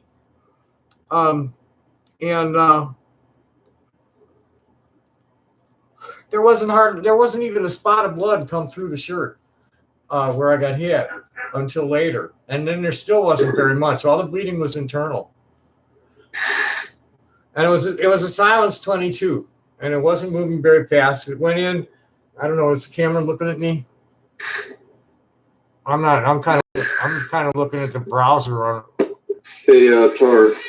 Yeah. Hold on, I'll pop back in. Bounced here, crossed over to my back and lodged it in adipose pad like down toward the last few ribs. I don't have a dog right now. I haven't had one for a long time, a very long time. I used to travel with lots of dogs. I found dildos in the dumpster too. What the fuck? What the I fuck? found all kinds of sex toys and shit in the dumpster over the years. Holy shit. Holy shit. Well, I have a feeling this is somebody who's gaming me.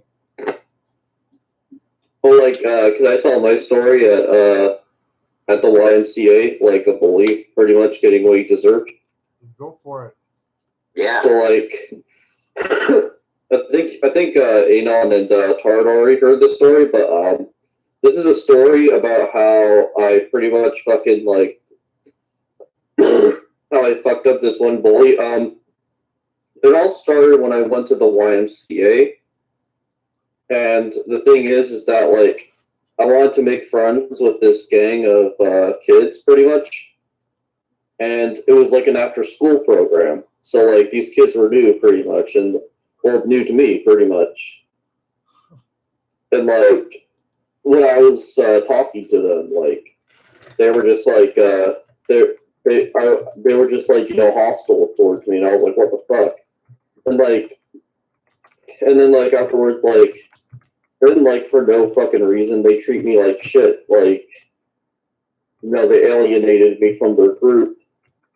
And, you know, like, there's this one fucking faggot named Tristan that always talk shit to me, like, saying I'm an autistic loser and all this fucking shit. So, you know, I was pretty much being, like, picked on and, like, all this fucking shit. And then, like, this one bitch, she literally fucking, like, threw dirt at me, telling me to go away. And, like, I was like, fuck you guys, you know? And then afterwards, like, so, like, I said some shit back, and then afterwards, like, then Tristan, the final thing that happened was, like, Tristan, like, picked up a metal stick, and, like, I literally, like, he was like, you have 5 seconds to go the fuck away, or else if you don't, then I'm gonna hit you. So I grabbed that metal stick and popped his eye and ran away. I was like, fuck you, you arrogant prick. So, and then afterwards, I never came to the YMCA after school ever again.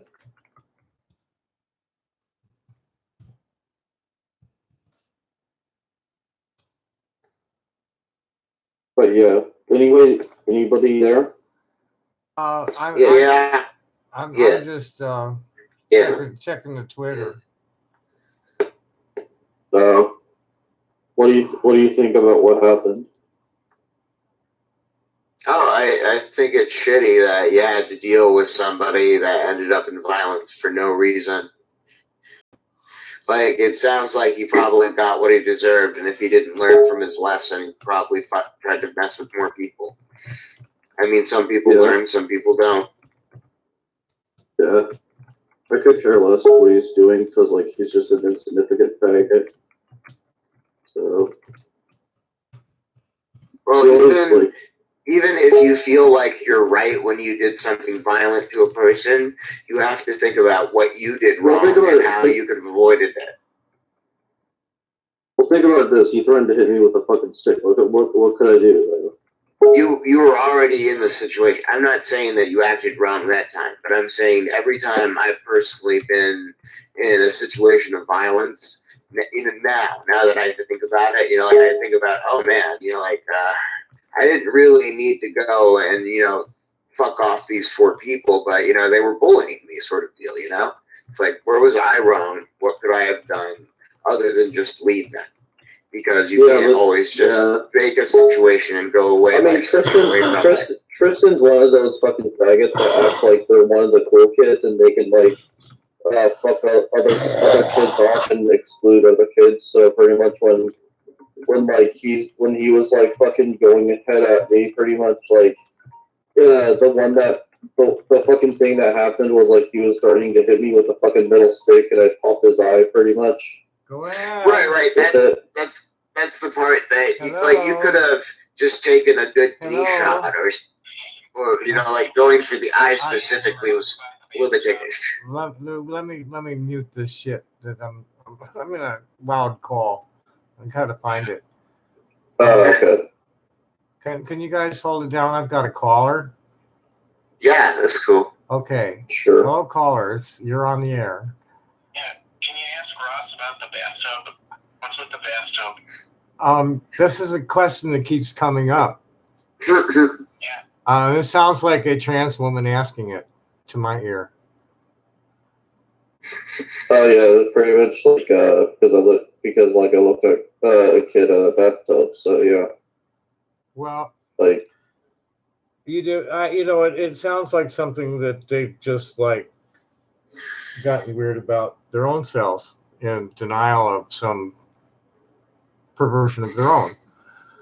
That's what that whole everything I hear you accused of, and every answer I hear out of you is like that's just kind of silly for them to be giving him so much shit over something like that. I mean, you heard the shit I said though, the extreme shit I said about me being a pedophile and fuck humanity and Well, that's destruction pretty and extreme, but you also said to me that you wouldn't harm a child. You understand that those kinds of lusts are improper, exactly. inappropriate. And if anybody doesn't believe that, they can suck my dick. I don't really fucking care. Well, I mean, that's the only reason that I'm willing to even like support you on that one is because I have an uncle who's the same way, and yeah, he reports kid porn when he runs across it. He plucked a kid out of a drink that had fallen off a boat. And he got in between a little girl and a guy in a van that was trying to pick her up one time. So that's where I stand for pedophilia. I mean, that's what I would do the same thing. If you want to know my positions on all of this, is somebody like Ross is not a pedophile to be ridiculed. He's somebody to have some sympathy and compassion for because he's making an effort in his own life to overcome that inappropriate urge. You want to get down on pedophiles, you get down on the people making the child pornography, trafficking in the children. What about Joshua Connor Moon? He's a pedophile. Excuse me? Joshua Connor Moon's a pedophile. Hold on, the caller wants to speak. Give the caller a chance. So Tommy, you think it's okay to look at little kids in the bathtub on YouTube? If it's out in the public domain. And if he stumbled across it, it's on YouTube of all places. Deal? I mean, it's not like he was he was peeping through their window. These are kids that were their parents put the video on the web. It doesn't matter if it's a public domain or not. It matters if it's on YouTube of all places. Ross, please. All right. I'm not saying it's normal. I'm saying it's something that is like completely irrational and juvenile to be hounding somebody with all over the web.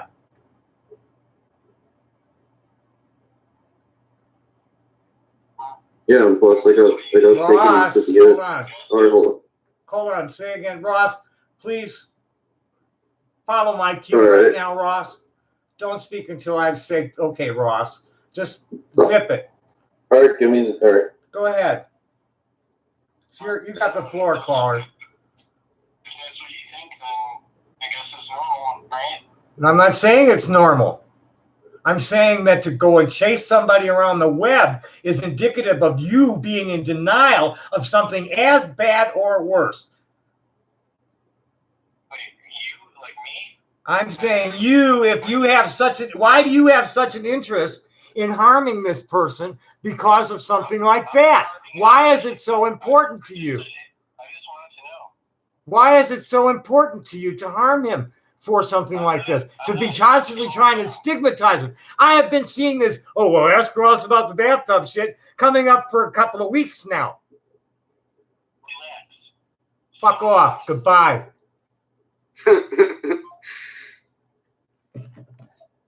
Yeah, it's on YouTube though. It's not on like Pornhub. It's not on like It's not it's not an underground website or anything like that. Ross, hush. Yeah.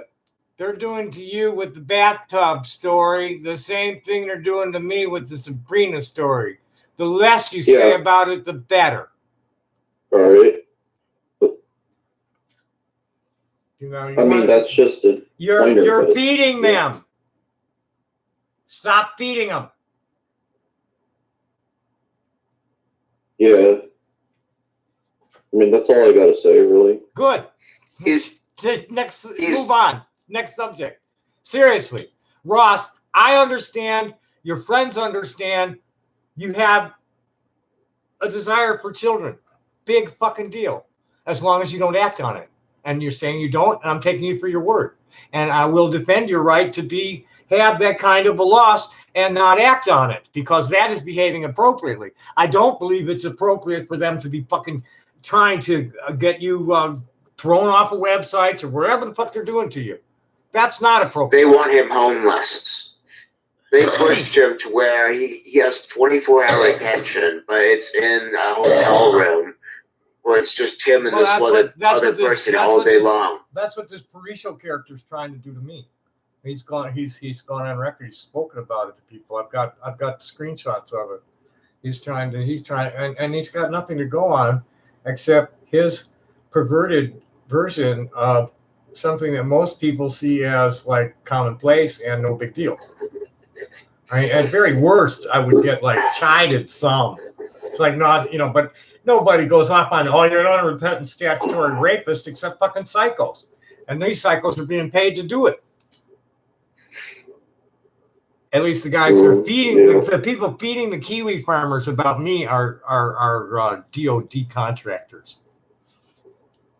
Kiwi Farms is just for really? Explain that a little bit better for me. I'm willing to listen. Yeah. Shall we talk? Is Israel here? Let's see. I have, I'm just sitting here looking at the screen and not really seeing what's on it. And I'm not watching the chat or anything. Let me just, okay, chill, Chrome. That's the Hangout. Because that's insane if you have G-Men after you. Oh, I've had them after me most of my life. They've been in my shit since 1970. That's what I need to do is I need to finish a tweet that I got distracted from. I was just like I got my Twitter back, but the thing is, it's going to take a long time for me to get back to 200 tweets. I only got my Twitter back a couple of weeks ago. I'm already up to almost. Yeah. The reason why 200 tweets then. Oh, tweets! I've got 1,000-something tweets. No. Ross says I have to get to 200 tweets. What happens at 200?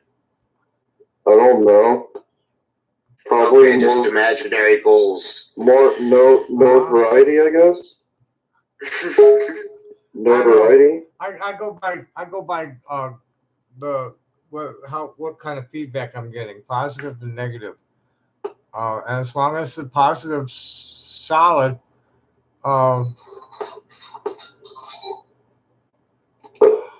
it's all about the notoriety. Gamers rise up. I'll be with you in a minute. I got to pay attention to somebody at Twitter.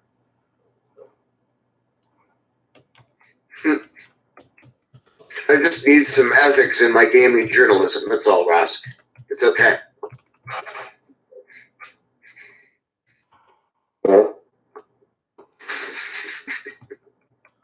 Ethics are good. Honesty's like real important in journalism. The only reason why I got banned from Twitter is because I did not get the N-word pass.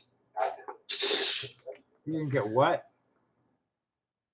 I didn't get the N-word passed. That's why. Oh well, you're really on the social networks. You want to avoid personal insults completely if you're going to talk about controversial topics.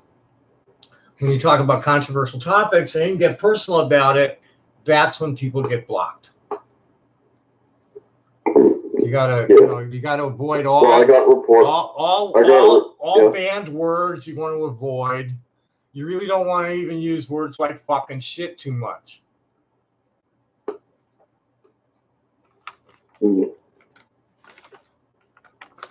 You know, I've been on the internet for 20 years with all my docs showing.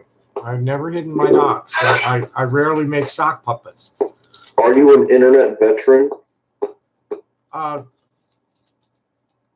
told you earlier. My first post was in 1985.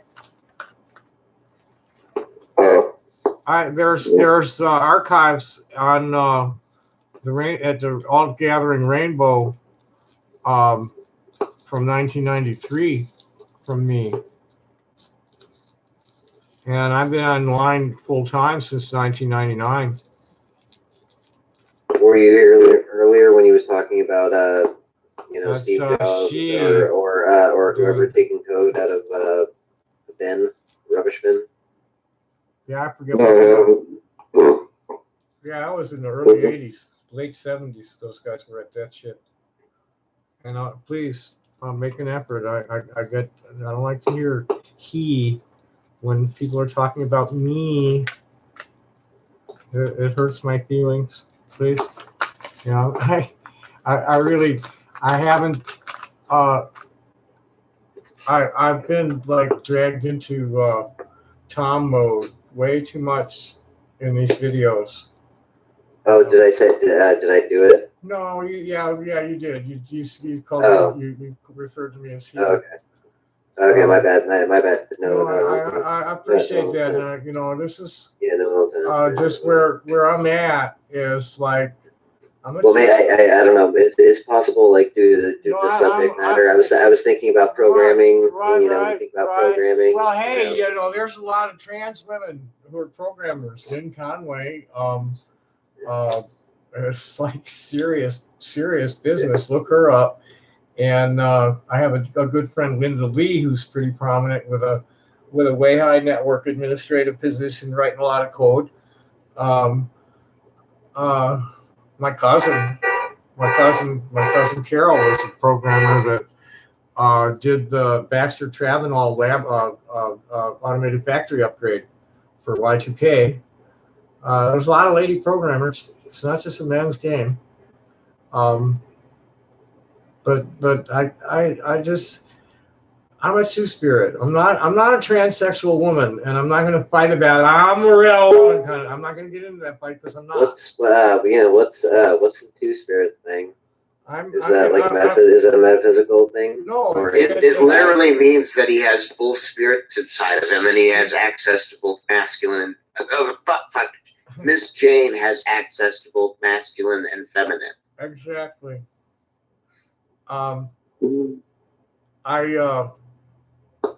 It's a Native American term, and it's actually there's several different terms for it among different tribes, and it's lost completely to a lot of tribes, especially in the East, because they were killed first by the Christians because they were queer.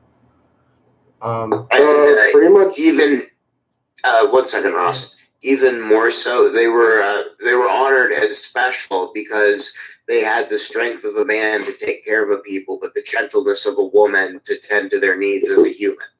Thanks. Yeah, that's us. I mean, I'd rather be a woman.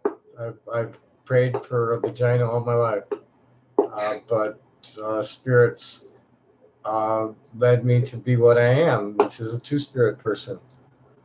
And I'm doing the best I can. I'm learning it as I go. Yeah.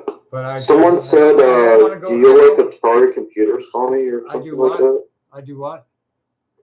Do you like Atari computers? I never messed with any of that at all.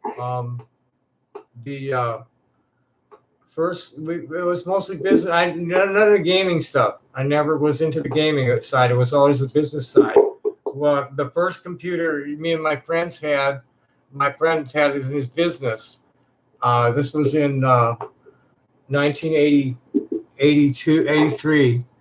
Was Osborne running CPM, a CPM. It was called CPM operating system. And little teeny screen, little tiny thing. And then we got a guy came on board. My friend had a truck freight brokering agency, and a fellow came on board, a software engineer, hooked up with him. That wrote Windows. We were building x86 machines from parts and installing a modified Windows system that Roger Sherman, who later went to Microsoft and retired young with a lot of money. We wrote and it was all on x86 machines. That was my earliest, and then I built a few up until my last one got blown up. That's a story that my haters will deny is true, and I don't want to go into that one tonight either.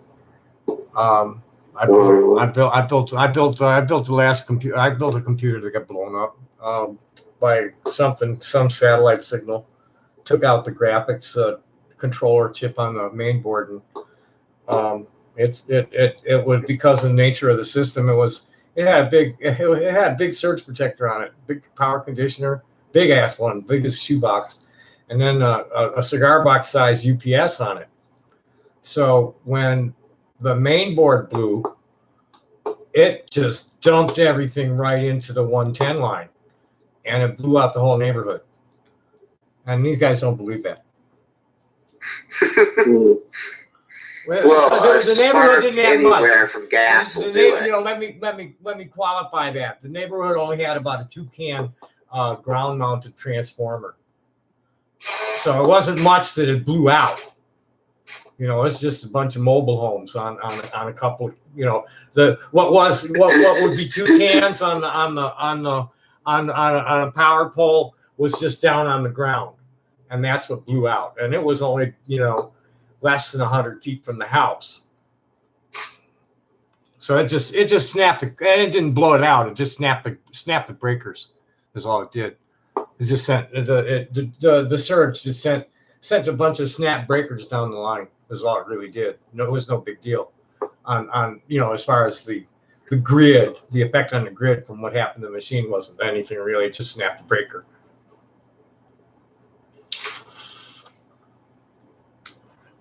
See, I gotta.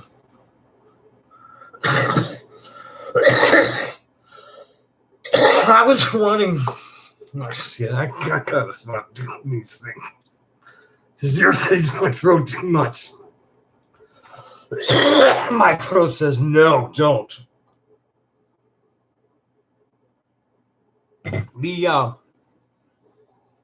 What was I saying? I forgot. Old me. Let's where was I? I was talking about computers and breakers.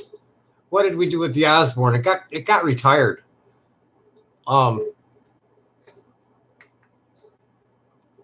Yeah, no, I didn't learn about Tor yesterday. I knew about Tor. I just was avoiding it, so I didn't need it for anything. I got the browser installed. Give me something good to go look for that I can't only find at Tor. I'm ready to do it. And basically, I'm a hardware integrator, and I'm not really in it for the computering. This is a tool. These are tools for my studio. I'm making images. I'm editing images. I'm making videos, sending, creating, Word documents. And, these are tools. And I haven't done it since the one that got blown up in 2005, 2006, 7, I forget when it was. Let's see, I was 50.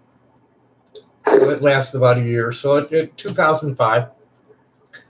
I built it with money my father had sent me for my 50th birthday. What do you think of assembly code, Miss Jane? It's beyond me and always has been. Um, it's you're not gonna, what I think of assembly code. I have a lot of respect for people that know how to write that shit, and none for people that like think they're programmers and all they really know how to do is write HTML and JavaScript. Right. The thing about and the ones that I've studied specifically is 6502 code. What's in the Nintendo and stuff. And I'm just amazed at how you have to remember all of the memory addresses and plug everything in. Load X to A or whatever area. Read from B, and it's just literally tedious so that it can be turned into binary. Right. Well, my role pretty much, like I said, I was never like deep into any of the gaming was just not part of my, mine was business applications and multimedia, image handling and video handling is what my thing has been with the computers. And from '85, the guys I started out with were one of them was a hardware engineer and the other was a software engineer. And the real deal, writing it, just assembly code on a live machine in real time was this one. And they were doing major projects like Hughes Aircraft and NASA's JPL and all kinds of shit like that, and working on it from home on an x86 machine over a slow modem. And those are my first partners. And I just did some Word documents on them on the machine, uploaded a couple of little things, simple things you couldn't really send much, and they didn't really have any place to send it to. So I forget exactly what the bulletin board they were on was, but I made some posts on there in 1985. And I've always been, I'm a hardware integrator. I build the networks. I put this shit together from components. And I have been for a long time, since I was a little kid. I was building electronic shit. I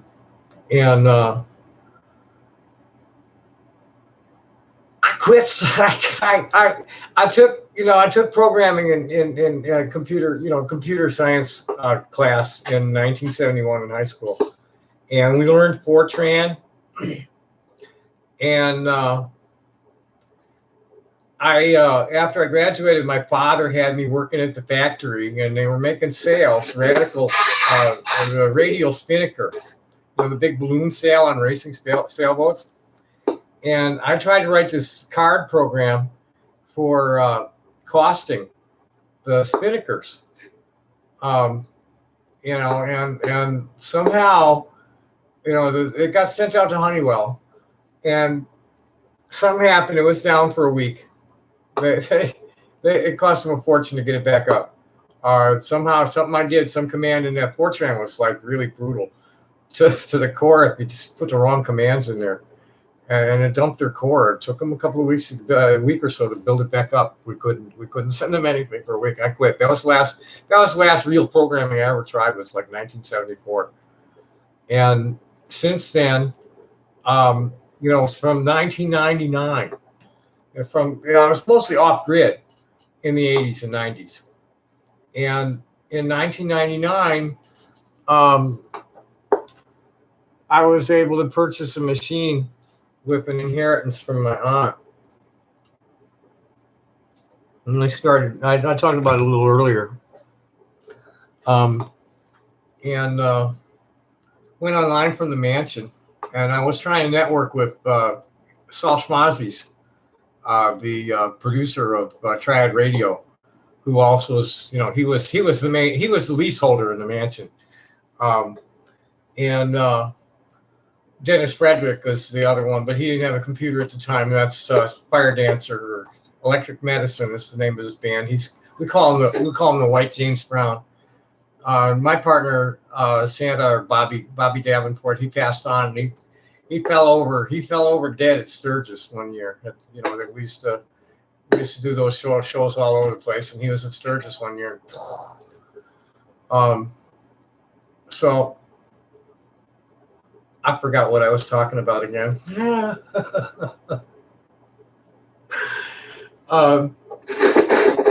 Partners, computers. Okay.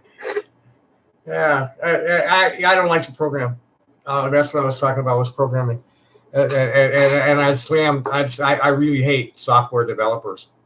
If you go and Google 13th corollary to Murphy's Law, you'll find an old post of mine from when I was battling Microsoft.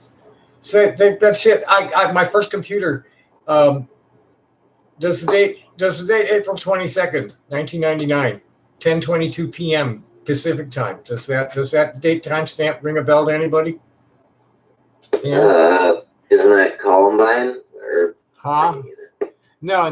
Wasn't that Columbine? No. The world's biggest lemon.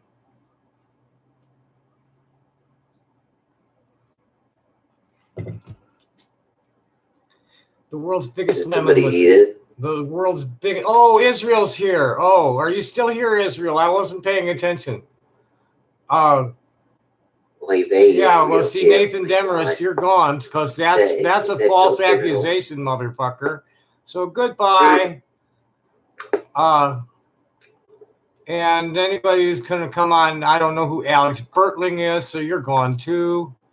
North American Autumn Queen is what's your story?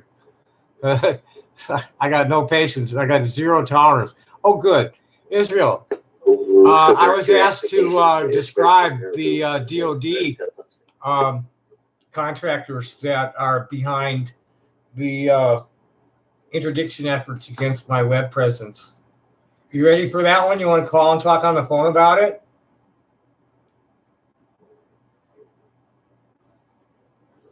He the last few times it's like, yeah, you can't describe them, but do you want to tell us about why what I talk about is a threat to national security? Hey, he told me, could you call Mo? Do you have his number? Could you call him? Yeah, I know he's done streaming, so could you call, or Who's he Mo? did a stream earlier, so Who's Mo? Josh. Joshua Connor Moon. Oh, do we want to get Josh. you want to get Josh on the phone? Yeah, call Josh. Yeah, Oh, maybe a little bit, maybe later. I have some stuff to say to him myself. Yeah, well, Ross, you're gonna need to just chill. Right, man. Yeah. Ross. This is Lord. This is big shit. This is big league shit that's playing here. And I know there's reasons you are. Why don't you come on, share it, Israel? Right? I want to hear your words. Explain what's going on and why he needs G-Men after him. Yeah. What's the Get in story voice here? chat. Yeah. You want to join the voice chat? Okay. It's only that way so you can fairly represent your own ideals. Well, I don't think the impression I get, he's trying to always telling, oh, we're just trying to help you, and that's him, and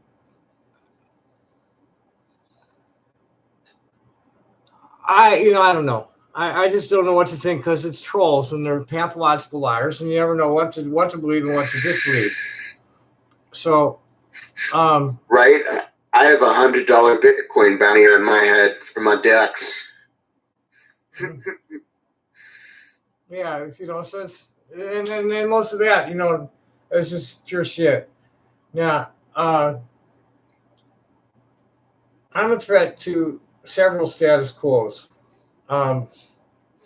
The Zionists do not want my knowledge to be, I'm standing on the ACJ principle that was founded on.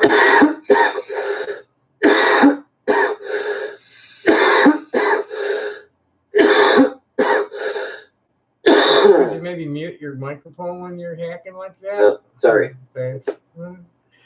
My rabbi, Louis Binstock, was one of the founders of the American Council on Judaism, which was the Reform Hebrew Union College and Jewish Institute of Religion rabbis from Cincinnati. the Reform rabbis, formed this organization to protest the Jewish army in Palestine. The basic principle of the organization, the basic focus is that chauvinistic militant nationalism and the Hebrew faith are diametrically opposed. So there's no place for the Zionist agenda in the Hebrew faith. And there's no excuse for what they're doing in the Torah anywhere. I have a quote from Elmer Berger, who, let me find it. Hello, where am I? We want that. Actually, we want that to get out of the way, and we want to go here.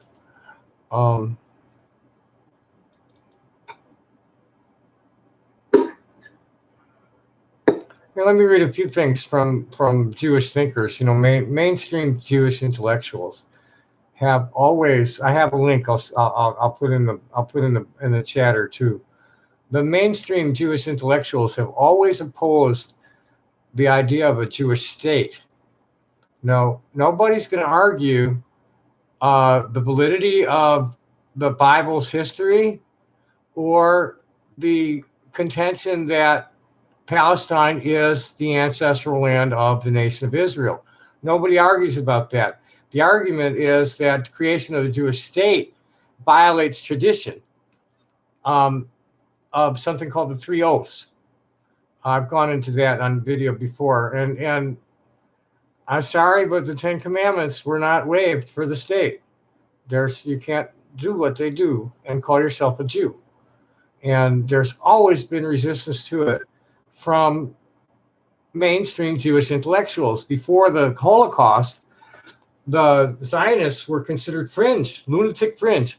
But then Jabotinsky come along and totally militarized the whole thing, got whole mess of weapons and Begin and all Irgun and Leahy and all that, and lots of blood that they're denying.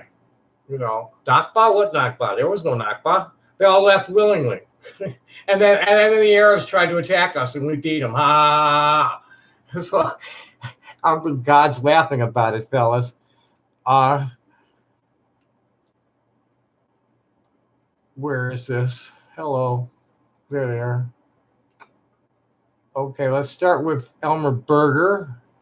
Oh, let's start with the Balfour Declaration, because this is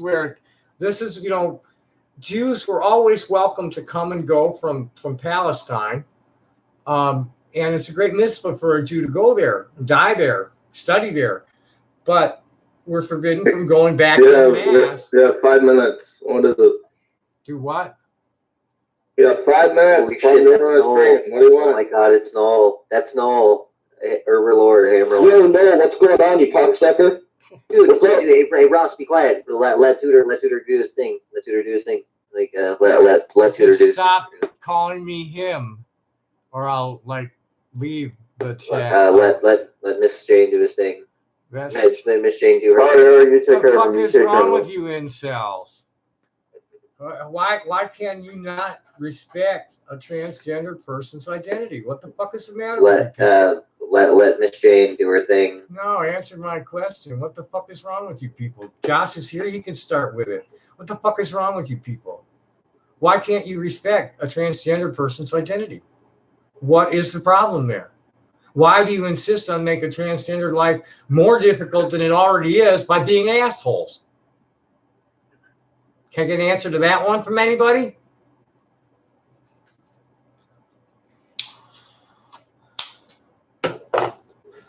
Don't know, it's a new thing.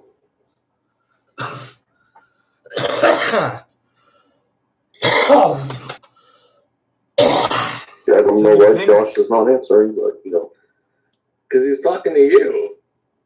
So is Josh here? Tommy would like to know why you're misgendering her, Ross. What's wrong? I'm not misgendering. I'm not misgendering her at all. I joined. The first thing I hear, Ross, is you blatantly misgendering your new friend. How could you do that? Well, how could you be a fucking such a piece of shit, Ross? I can't fucking believe you. You watch DP. You admitted to watching fucking DP.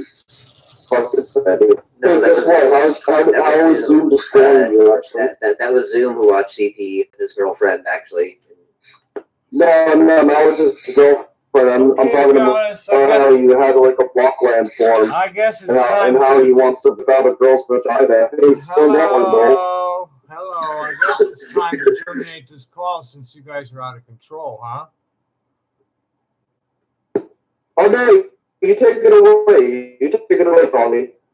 No, I'm like totally disgusted with that whole last exchange. Completely. No, I don't want nothing to do with people. I don't want nothing to do with people. That's You literally. I don't care. I don't want to hear a fucking about it, any of it. Okay? You're just, a lot of you have like found a way to alienate me. All three of you. Shit, I didn't fucking alienate you one bit. Well, I'm not, I'm kind of, the deaf, dumb, and blind person. And I don't know, I'm having trouble picking it out. Ross and, you just all three at once. All I'm hearing is his, her, his, and him. It's like, no, all three of them? No, that's too much. So, Well, I mean, it's tricky. You have to admit it is tricky.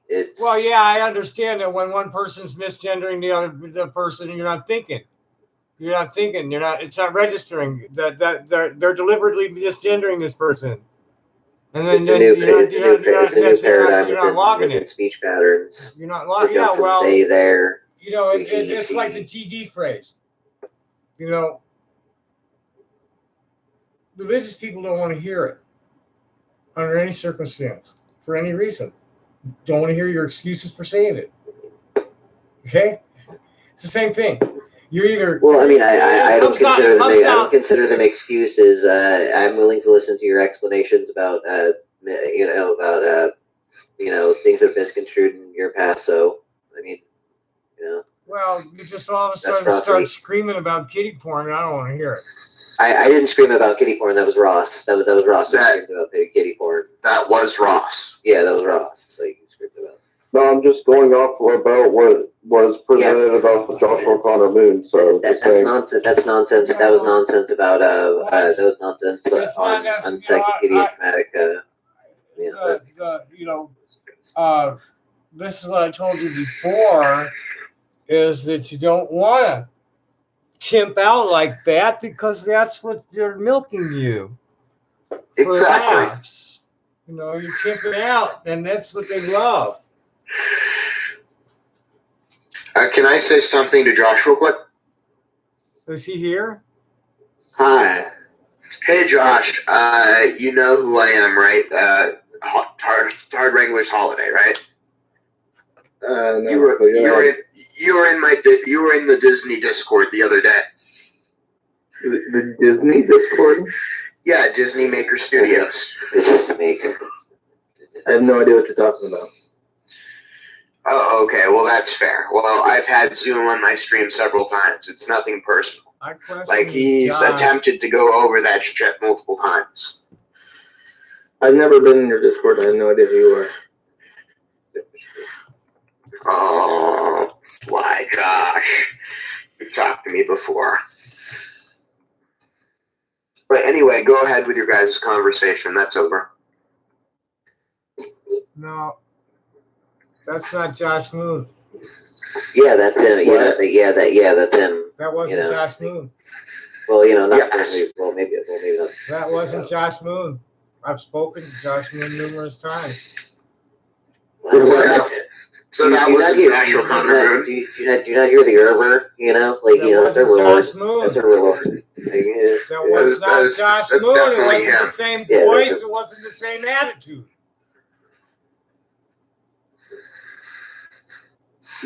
Is he still here? Yeah, that's Herb Alert is present. Go ahead, Josh. Hello. Hello. Did you want something, Tommy?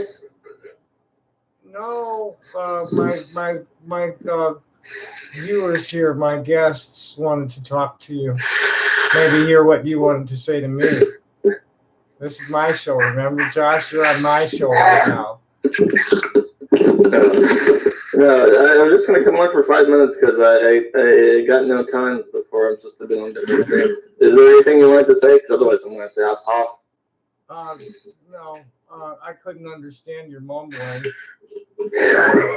Check out Noah on Nicky Rackett stream. You know, Nicky Rekieta. Nick Rekieta. He's I'm having trouble understanding. Kind of. You don't sound like you usually do. What are we on tonight? Nothing. You've only heard me on the phone. This is over. Borscht. You know, it's borscht. It's all that borscht, man. Right. He's on that borscht. No, it's borscht without a T, and someone was saying that that's Russian slang for Viagra.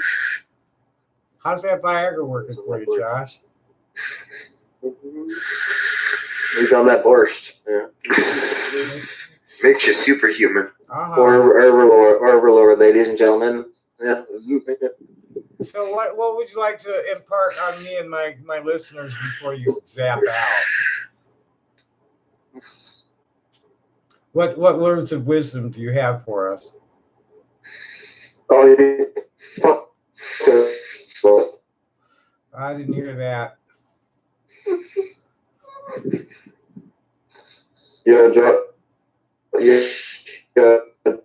Yeah, I'm not hearing what he's saying at all.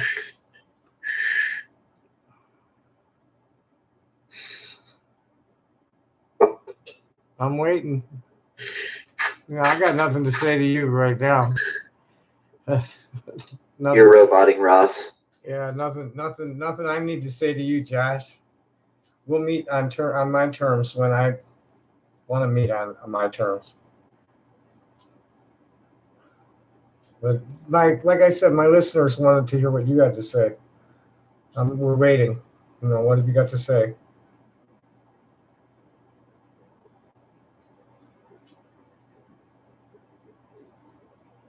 I don't even hear crickets. All I hear is the computer fan. Right? It'd be even cool to hear about your own personal interest in Miss Jane. No. They left. He left. He left a while ago. Oh, he has Nick Rekieta stream to do. Yeah. That was Ross's roboting. That is a question that I would like to hear his answer, and Sneasel's and all those. Do you have OBS? Do you have Open Broadcast System? Stream Nick Nick Rekieta stream and I'm not sure what the fuck I have. What is this? It is called. Where the fuck is it? Where the hell is it? Did I delete it? No way. Nick Rekieta is a legit lawyer. He's not some fake. So he's. He has a legit lawyer. Yeah. Nick Rekieta is a legit lawyer. So so he would probably he would take your question. What's his name? Nick Rekieta. He goes under by Rekieta Law under his YouTube name. Spell it. Because it would be really nice to hear. REKIETA space LAW Rekieta Law. IELA. Rekieta REKIETA space LAW. I'll spell it out for you in the side. Okay. Do it in my chat. I'm not looking at the Hangout thing at all. Alright. It'd be nice to hear about the illegality of how they gather and use information on you particularly. Well, yeah, Sneasel was in the fucking Michigan business lab pirating my videos, downloading the fucking shit through the computers he was using at school. they're stealing my videos, and they're claiming fair use. They're claiming it's in the public domain, and I really never read the YouTube license, but I can't believe that I'm not protected from shit like that. It has to be quote unquote a transformative work where they do enough things around it that it somehow belongs to them. Like how when people do the news, they'll use places from different sources. They're taking my videos whole. They have that Tommy Tutor channel, and then they're taking my video, or they'll take pieces of it out and like totally out of context. That one where I'm supposedly admitting to. So Tommy, are you gonna go ahead and DMCA it? I can't really DMCA anything until I know I can sue, because all YouTube's going to do is put it right back up when they counterclaim. I have to if I DMCA it, I have to be ready to drop paper on it within 10 days. Or they just counterclaim. From the time they counterclaim, I've got 10 days to sue, or it goes back up. So I don't even bother. I'm just logging it all, and I'll take it all into the court at one time. I don't even know at this point. I'm gonna have to go over. I've got a terabyte disk full of shit that I'm gonna have to go through before I can really, assemble the complaint. And I don't even. It's just like I can't tell you how many lawyers have told me, well, sounds like you have a good case, but it's way too complex for us. Very few lawyers will even admit competence to deal with something like this.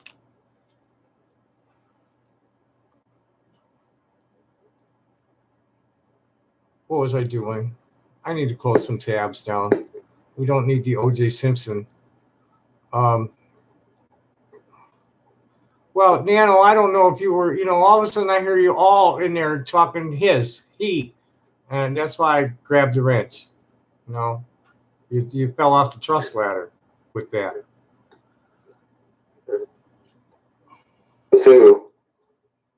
Let me close some shit down so I can focus on like where we are right now. This gets when I have too many tabs open, I'm scanning. You see my eyes moving. This is a pretty good size. It's a little old. It's not quite 3. I think it's 2.8 gigahertz processor, and it doesn't have a whole lot of memory. It's only got 4 gigs. I think there's like a half gig cache on the processor, but as far as physical memory, it's only got 4 gigs. And it bugs when I got, but it can, show a lot of shit going on, especially with the current versions of the software where I'm getting more information out of a tab than you used to get in the tabs, because it'll show the notifications and things like that. Okay, do we need Kiwi Farms open for any reason right now? I'm not logged in. I'm just lurking. I don't know. Josh can go fucking kill himself. Well, yeah, but Ross, when you talk like that, you're like sinking to his level. You're coming to me. I think you're the one talking about being an artist and getting chased off all your websites and shit. Well, that's why. I found out around 2010, I joined in a place called thoughts.com that was a total zoo. And I had that whole board lit up with hate threads against me. And I was fighting off the trolls just left and right. I didn't give a shit. And what I found out was all I had for friends were assholes. And I was alienating all the people I was trying to get connected with.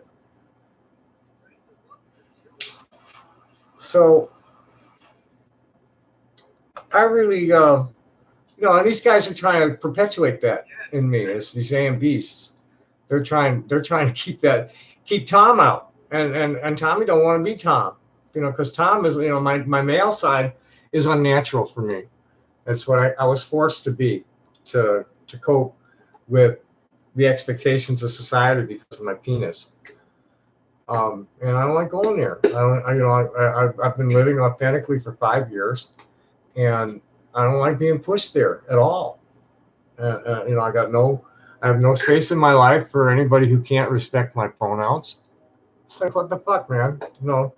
Especially somebody I've known for several months. It's like, hey, man, if you can't get it by now, I don't want you around me. So I don't want to be, people to be thinking of me as male and relating to me the way they would a man. I don't like being touched the way men touch each other. I don't like being talked to the way men talk to each other. Well, fuck that shit. I'm a classy lady who says fuck a lot. Fuck that shit. Just fucking being, imposing your will on others all the time. Whether they like it or not, you're going to do it my way or the highway. And if you don't like it, I'm going to beat the crap out of you or dox you or whatever the fuck. Fuck that shit. I have a caller. Hello?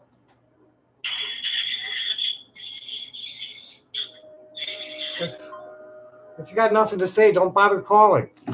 Shit. Okay, I don't need to know about Asperger's autism. I was looking for militant autist. Okay, that's a Google noise.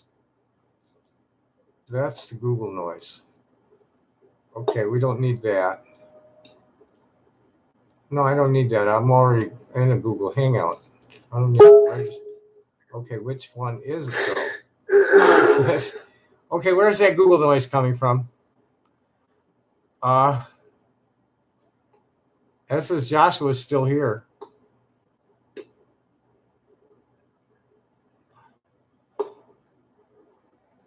So it sure looks like we have a whole mess of Kiwi farmers here who are having a hard time keeping from snickering. So good night.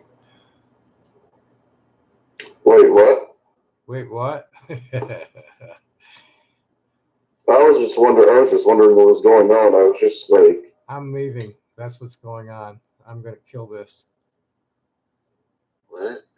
Nobody's doing it. yeah, like literally, we're doing nothing to you, man. Like, I sent you a link to.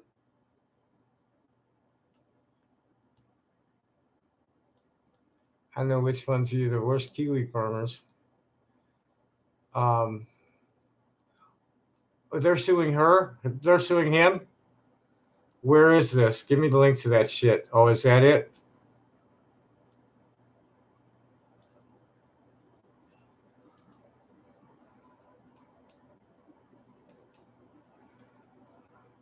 She's suing her. She's suing them for doxing her. That's illegal. So I have the statute here about that. I'll dig it out while we listen to this shit.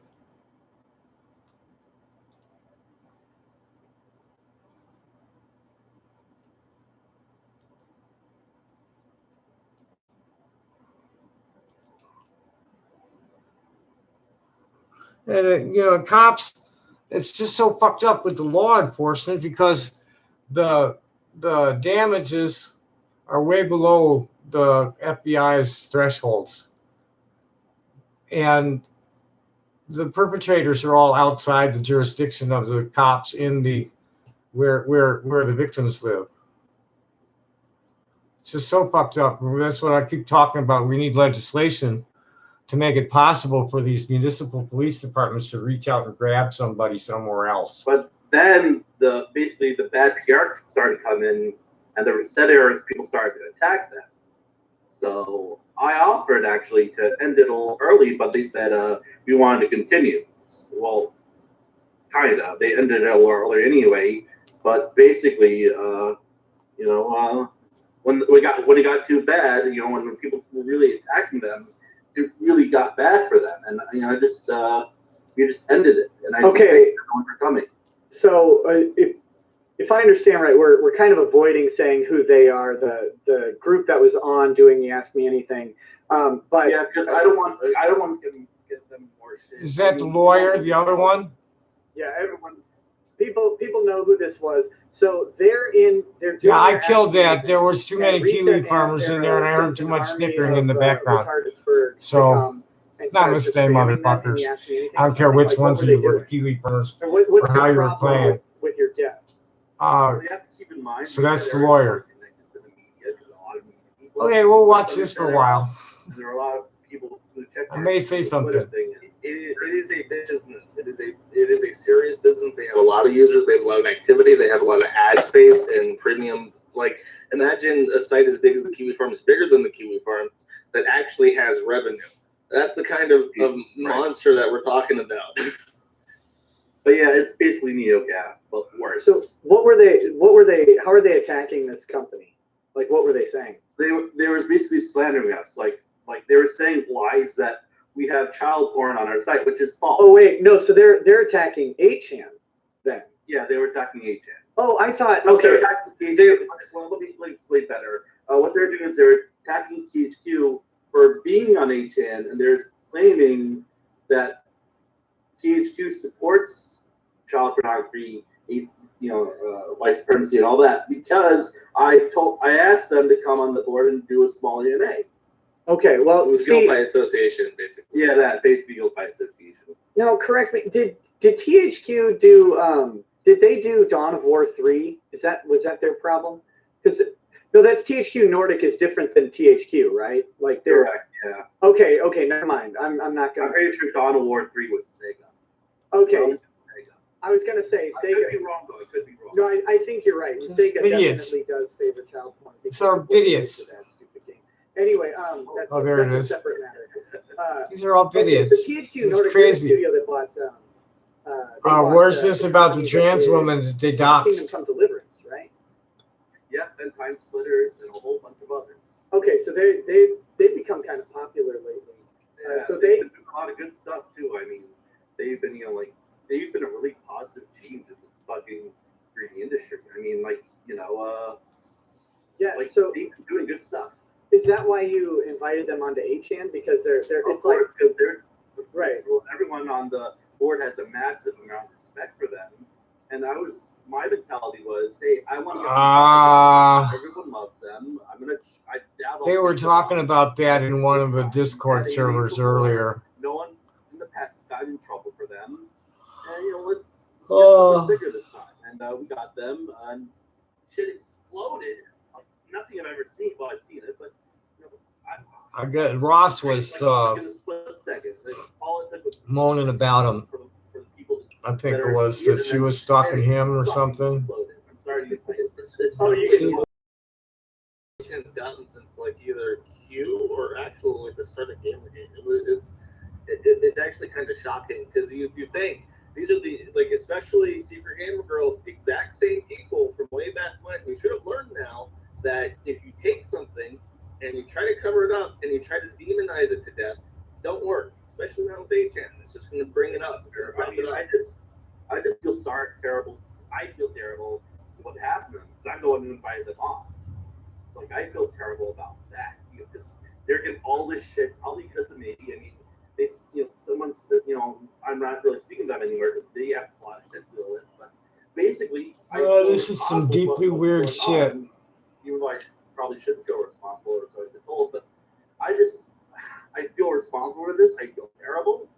Well, And all I wanted was for people to have fun. All I wanted was to get people to have fun, but I don't want them to lose their jobs over having a little fun, and I just feel terrible over this. okay, so you shouldn't ever feel bad for having a guest and then having broken people come on and brigade your guest. That's not your fault. That's broken people's fault. But Mark Kern, can you tell me how you got involved? Because someone messaged me and they're like, "Oh my God, Mark Kern is suing an idiot," and so I'm like, what? So then that's when I tweeted to you and I invited you and said idiot onto the show. But can you tell me how you get wrapped into this? Because I think it's funny. I saw the story about THQ. I saw the tweet where THQ Nordic was saying, "Oh, we're doing an AMA on 8chan." I'm like, well, that's going to be interesting, and it sure was because pretty soon I just saw like, a bunch of people trying to do guilt by association, all the other standard tactics that I've seen throughout the years to try to smear THQ Nordic for doing this AMA, and also at the same time smear a channel. Holy shit, they got a long thread on this and one. One thing I want to point out is that isn't like a social media site we're talking about. I believe the are entirely independent of each other and different incorporated, and you've got thousands of these boards, right? So Correct. Yeah, like if I may interrupt. It's like for example, our board is a video game board. We talk about video games and video game related content. We have maybe some minor one. Those are just really awful people that are trying to ruin people's lives just because they don't like them. Political autism that goes on in these fucking threads, because not because it's the autism itself, it's because it's off topic. Because some people like to, for example, debate. Yeah, here's some asshole. Nick Riccieta is screaming about SSG trying to defame Kern. So that should have a bunch of exceptionalist SJW types reeing in the chat. These are fucking children. They're 8-year-olds. They have the minds of 8-year-old schoolyard bullies. No, and it's because they're raised on fucking video games. Well, this is ridiculous. It's because they're fucking raised on video games. They don't know what reality is. They live in a digital world. It's fucking nuts. I'll try to make contact with that one unless somebody knows how to get her in touch with me. But that's what they're trying to do to me. This James Paricio that's gone after me on the street is, he's on a vendetta. He's admitted to it. He wants to destroy my life. He was. I don't even want to go into the details. It's what I told Ross earlier. Is that I don't want to empower these people too much. But definitely, I'm not going to chimp out for him. Oh, sorry, guys. I'm not going to get me to go old Tom in virtual time. Get in my face and bring Tom out, and you will discover that I haven't been kidding about how much Tom is a socially unacceptable behavior and gets more socially unacceptable than the person who brought Tom out. So, I don't know. This has been going on almost 3 hours, and I'm, kind of got a lot of stress pains all in through here, and that's just from responding to haters. Just, taking it in the heart and letting it process in my mind, and then sending it back out to my hands or my mouth to deal with. I'm not tired. My head feels just too full of blood right now. So I think I'm gonna thank folks, Joseph, you in particular, and Nano, I don't know, man. You're gonna have to contact me and talk me into trusting you at all. Yeah, ripthoughts.com. Are you still here, Israel? I'll chat with you. Thoughts.com, boy. That Ben, what's his name? What was his name? Ben, I don't know, but if that wasn't a company store, I'll eat this hat. Okay? That's thoughts.com. That was a fucking company store all the way. Total fucking cyber sandbox for the CIA.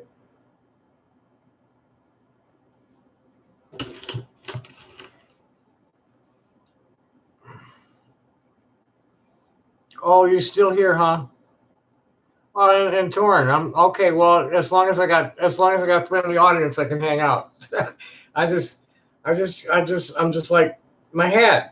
I'm taking it in the gut and the heart all day, from everywhere, avoiding the people that actually hate me personally as best I can. Because there was so much other hate just out there that I needed to. This is the role I've chosen for myself, is to share news and entertainment media that's of interest to the Peace and Freedom nuts, and add political commentary to it. That's my royal hippiness. That's what I do. And today was a difficult day. And I have somebody I have to respond to. This old guy who's like nearly dead. And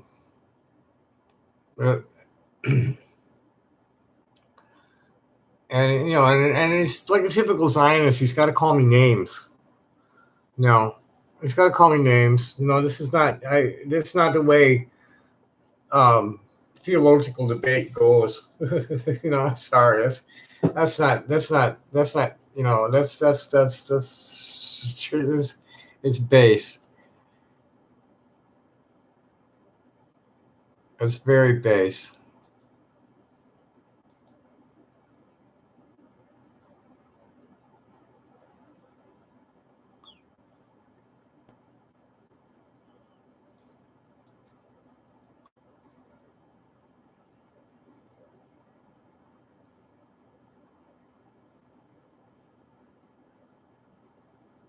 What the hell is this, and why am I getting a notification about it?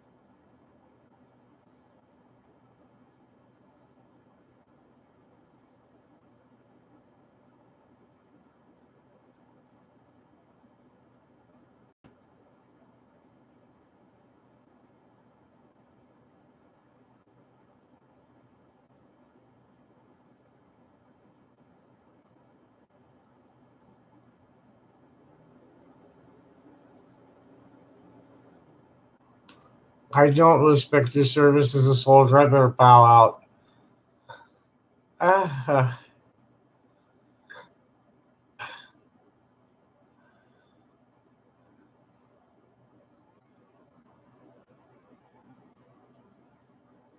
Yeah, I'm not gonna mix it up with that dude. No way. I'll block them both.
I got a Vietnam vet. Was the guy that I needed to respond to at Twitter. He's going on calling himself Yehuda 101, trying to teach religious Zionism, and he's from a secular background. The guy's like just totally a bot, a walking, living, talking bot, spewing drivel. So I'm going to blow him off completely. I'm not even going to. I'll get in trouble if I argue with this guy.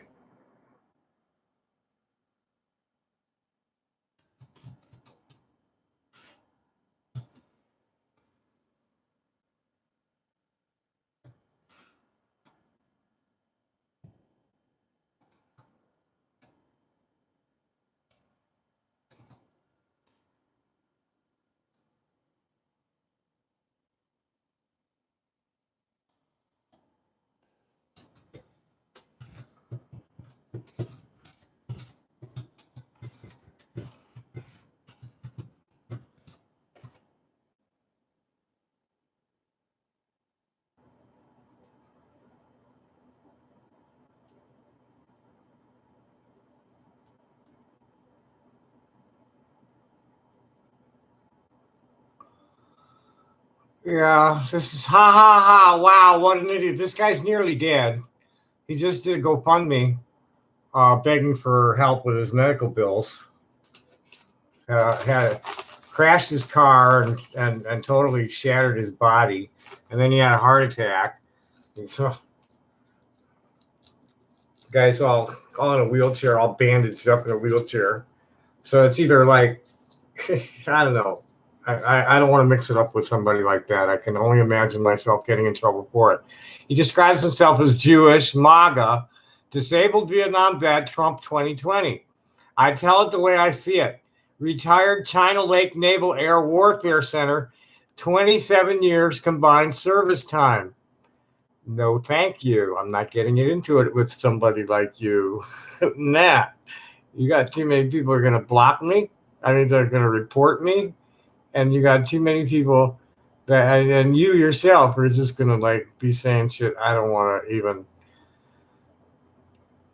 I got, when all you have is insults and disinformation with like no support, I'm not going there.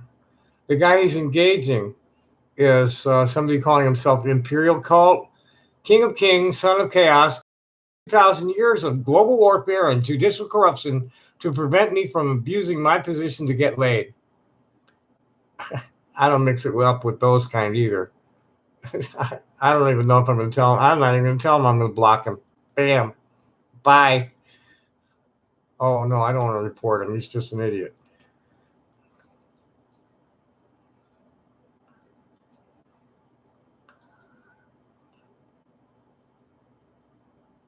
I mean, at least with Yehuda, and I I'll agree with his assessment of the guy, but I was going to read this thread and I got distracted by the idiots from the Kiwi farmers that were trying to game me there. This is heavy duty shit. This is real heavy conversation here. Oh, fuck.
Okay, let's back up to the beginning here.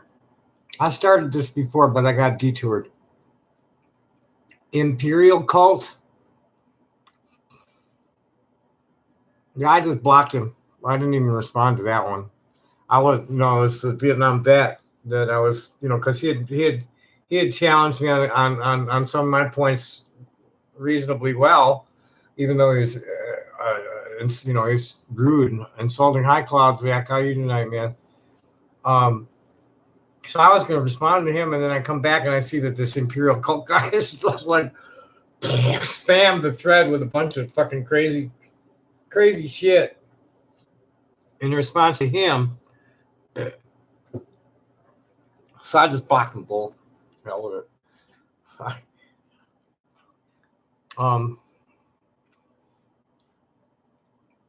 I didn't really stream that much. Well, I did, I guess, for the last 3 hours. I think I was on earlier short. I don't know. I really don't pay that much attention to me except right now. What happens? It happened. I forgot exactly what happened. That's just me. It's here in front of my face. I'm here now, and especially when I get to multitasking, I'm getting a little old and having trouble keeping things in order sometimes. Remember what I was doing from 1 minute to the next, from one task to the next. We're getting down. We were getting the last I remember with the computer. I was closing tabs. I don't need this one. Oh yes, I do. If I'm gonna watch that shit.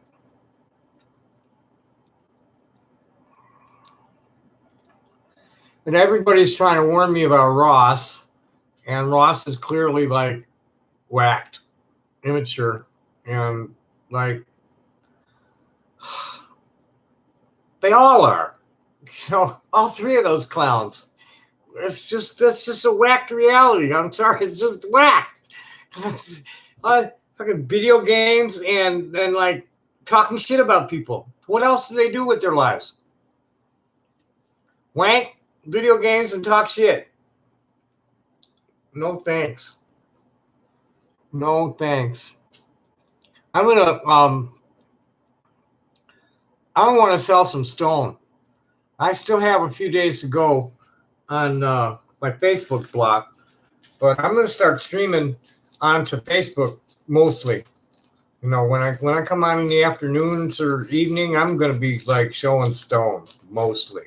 And I'm going to be bouncing people that want to talk this kind of shit completely.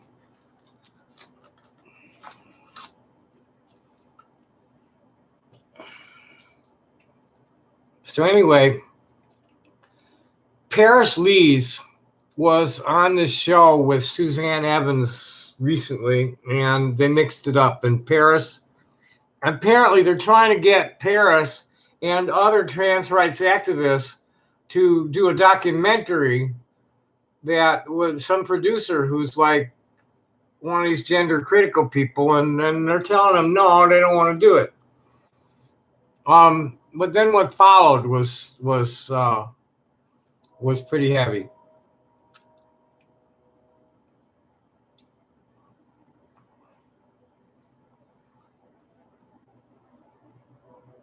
Very heavy, actually.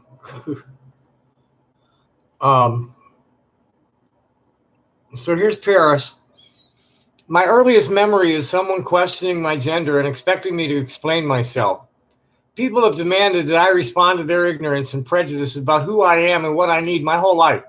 To the TV producer whining that I wouldn't do his documentary, I don't owe you shit. I'm taking a day off today from worrying about being a nice trans person and what people in the middle might think. Constantly demanding that trans people engage in your debates about who we are and what we need is one of various ways in which trans people are oppressed. Sod off. And before the sounds like you're shutting down debate crowd shows up, I've literally devoted my life to try and raise awareness about these issues, as well as engaging in what must add up to years of my personal life, explaining myself to people who are not trans. Don't try me. And this is where I stand up and like let them all know that I got your back, girls and guys, because I don't have to explain myself much, thanks to all of the sacrifices that you made. So, I was hiding. I hid instead of just, I hid from it. I hid it from my parents. And I didn't hide it from myself either. I suffered through it, every fucking minute of it. And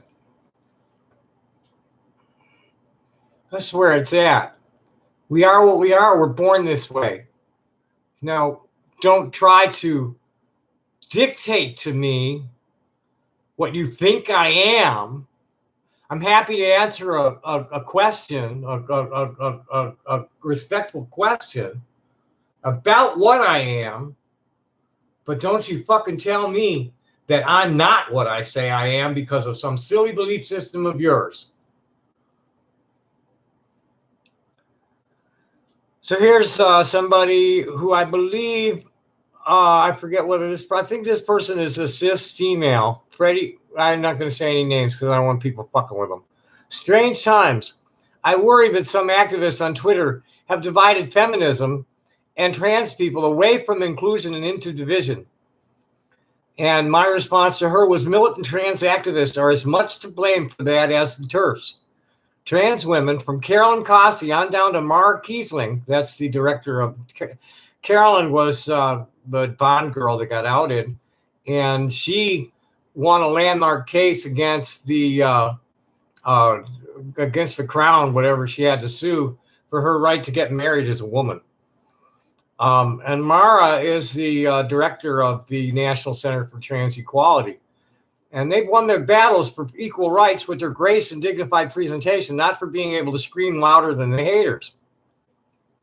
So here's somebody who's apparently a trans person, well, gender nonconforming person. I don't see what they're saying. Is your argument that trans folks should be meek and quiet and grateful, feminine, when confronted by the people you call haters? We're dying to know what grace under fire looks like here. The best response to aggressive ignorance is silence. If you're confronted by haters in the streets, you need to not accept the challenge, because in the eyes of the law, that's mutual combat. The real battles are fought in courtrooms and legislature. Militancy won't play. Boy, you got to get really, really terse to say anything with 240 characters. So here's a young trans female, an all trans male. Does the Martin Niemöller poem, First They Came, ...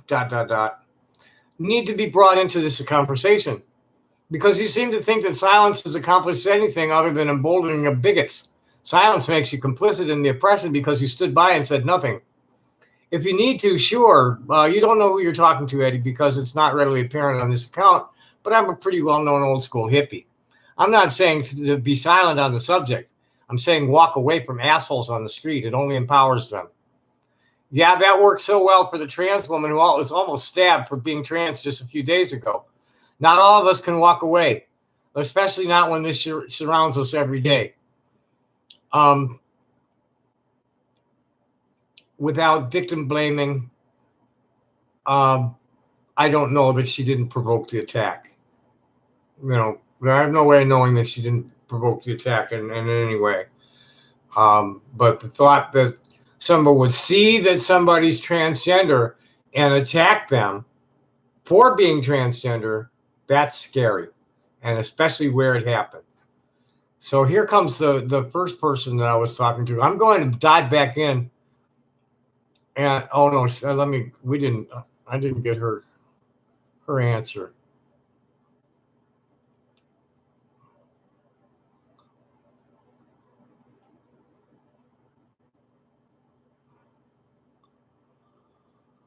So that was later. Let me keep the thread with this first person, T. So just for clarity, you concur that Paris Lees and everyone else cited in the thread took the correct approach to Ollie Lambert. I mean, I'm with you on that. And then this thing from Ollie Lambert, it was probably the moment I realized that not a single charity, journalist, support group, or doctor who supported the affirmation of trans kids would take part in a documentary that wanted to ask valid questions about the treatment of trans kids. And my response to that was, I'm American and not following the UK trans wars close enough to comment to that. My circle chooses to not give free publicity to people pushing anti-trans propaganda but to answer their false facts with truth without naming them. I would need to watch that film to say more. I admire that, but you appear to be joining this thread with a fairly clear opinion, yet no context for that opinion. Is that fair? I said, not really. I was responding to Paris, and she had made no mention of this brouhaha as being behind her tweet. My opinion is about tactics in general. I'm a longtime peace and freedom activist and witnessed the failures of militant dissidents in America since the 1960s. I agree that there's no place in this discussion for militancy or violence, even rhetorical violence. Paris Lees is one of our leaders, and she has shown the grace and intelligence you would admire for a decade, plus no small amount of English sass. We just love her is all. I've been watching her from this side of the pond for years and totally agree with your assessment of her. We call that English sass of hers moxie here. So back to this. This is where it got. Oh my goodness. Let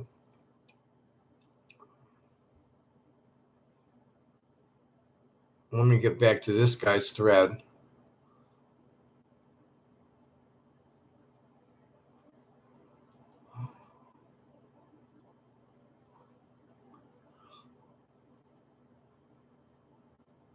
Oh, and this was the tweet that I wanted to tweet for my stream.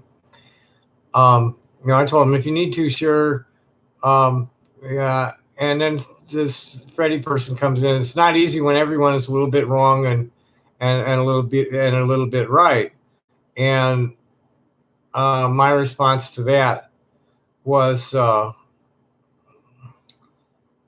This wretched creature tweeting at you has been sitting dead nuts in the middle of the political road since the Kennedy assassination.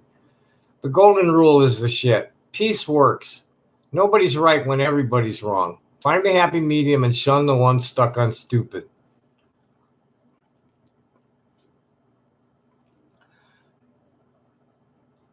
But this knife attack occurred on Oxford Street at the Bond Street Tube. Kind of like Fifth Avenue downtown, Midtown, New York City.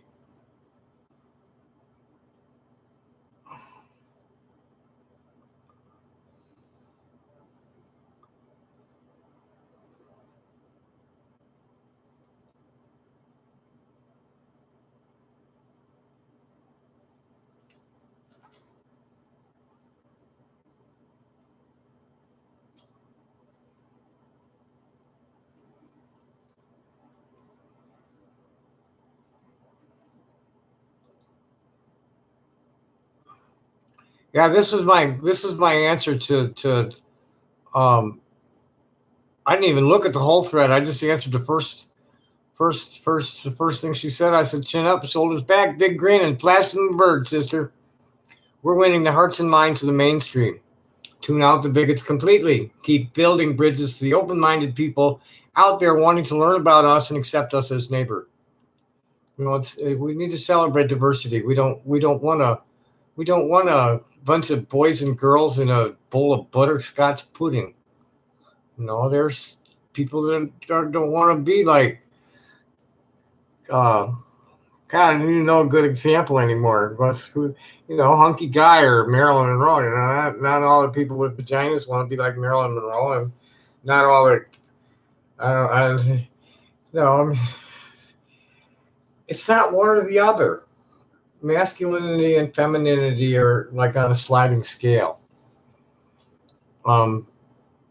But again, it's over 3 hours. I'm tired. It's been a long day. I'll be back tomorrow. Thanks for joining me. Happy day. Bye-bye.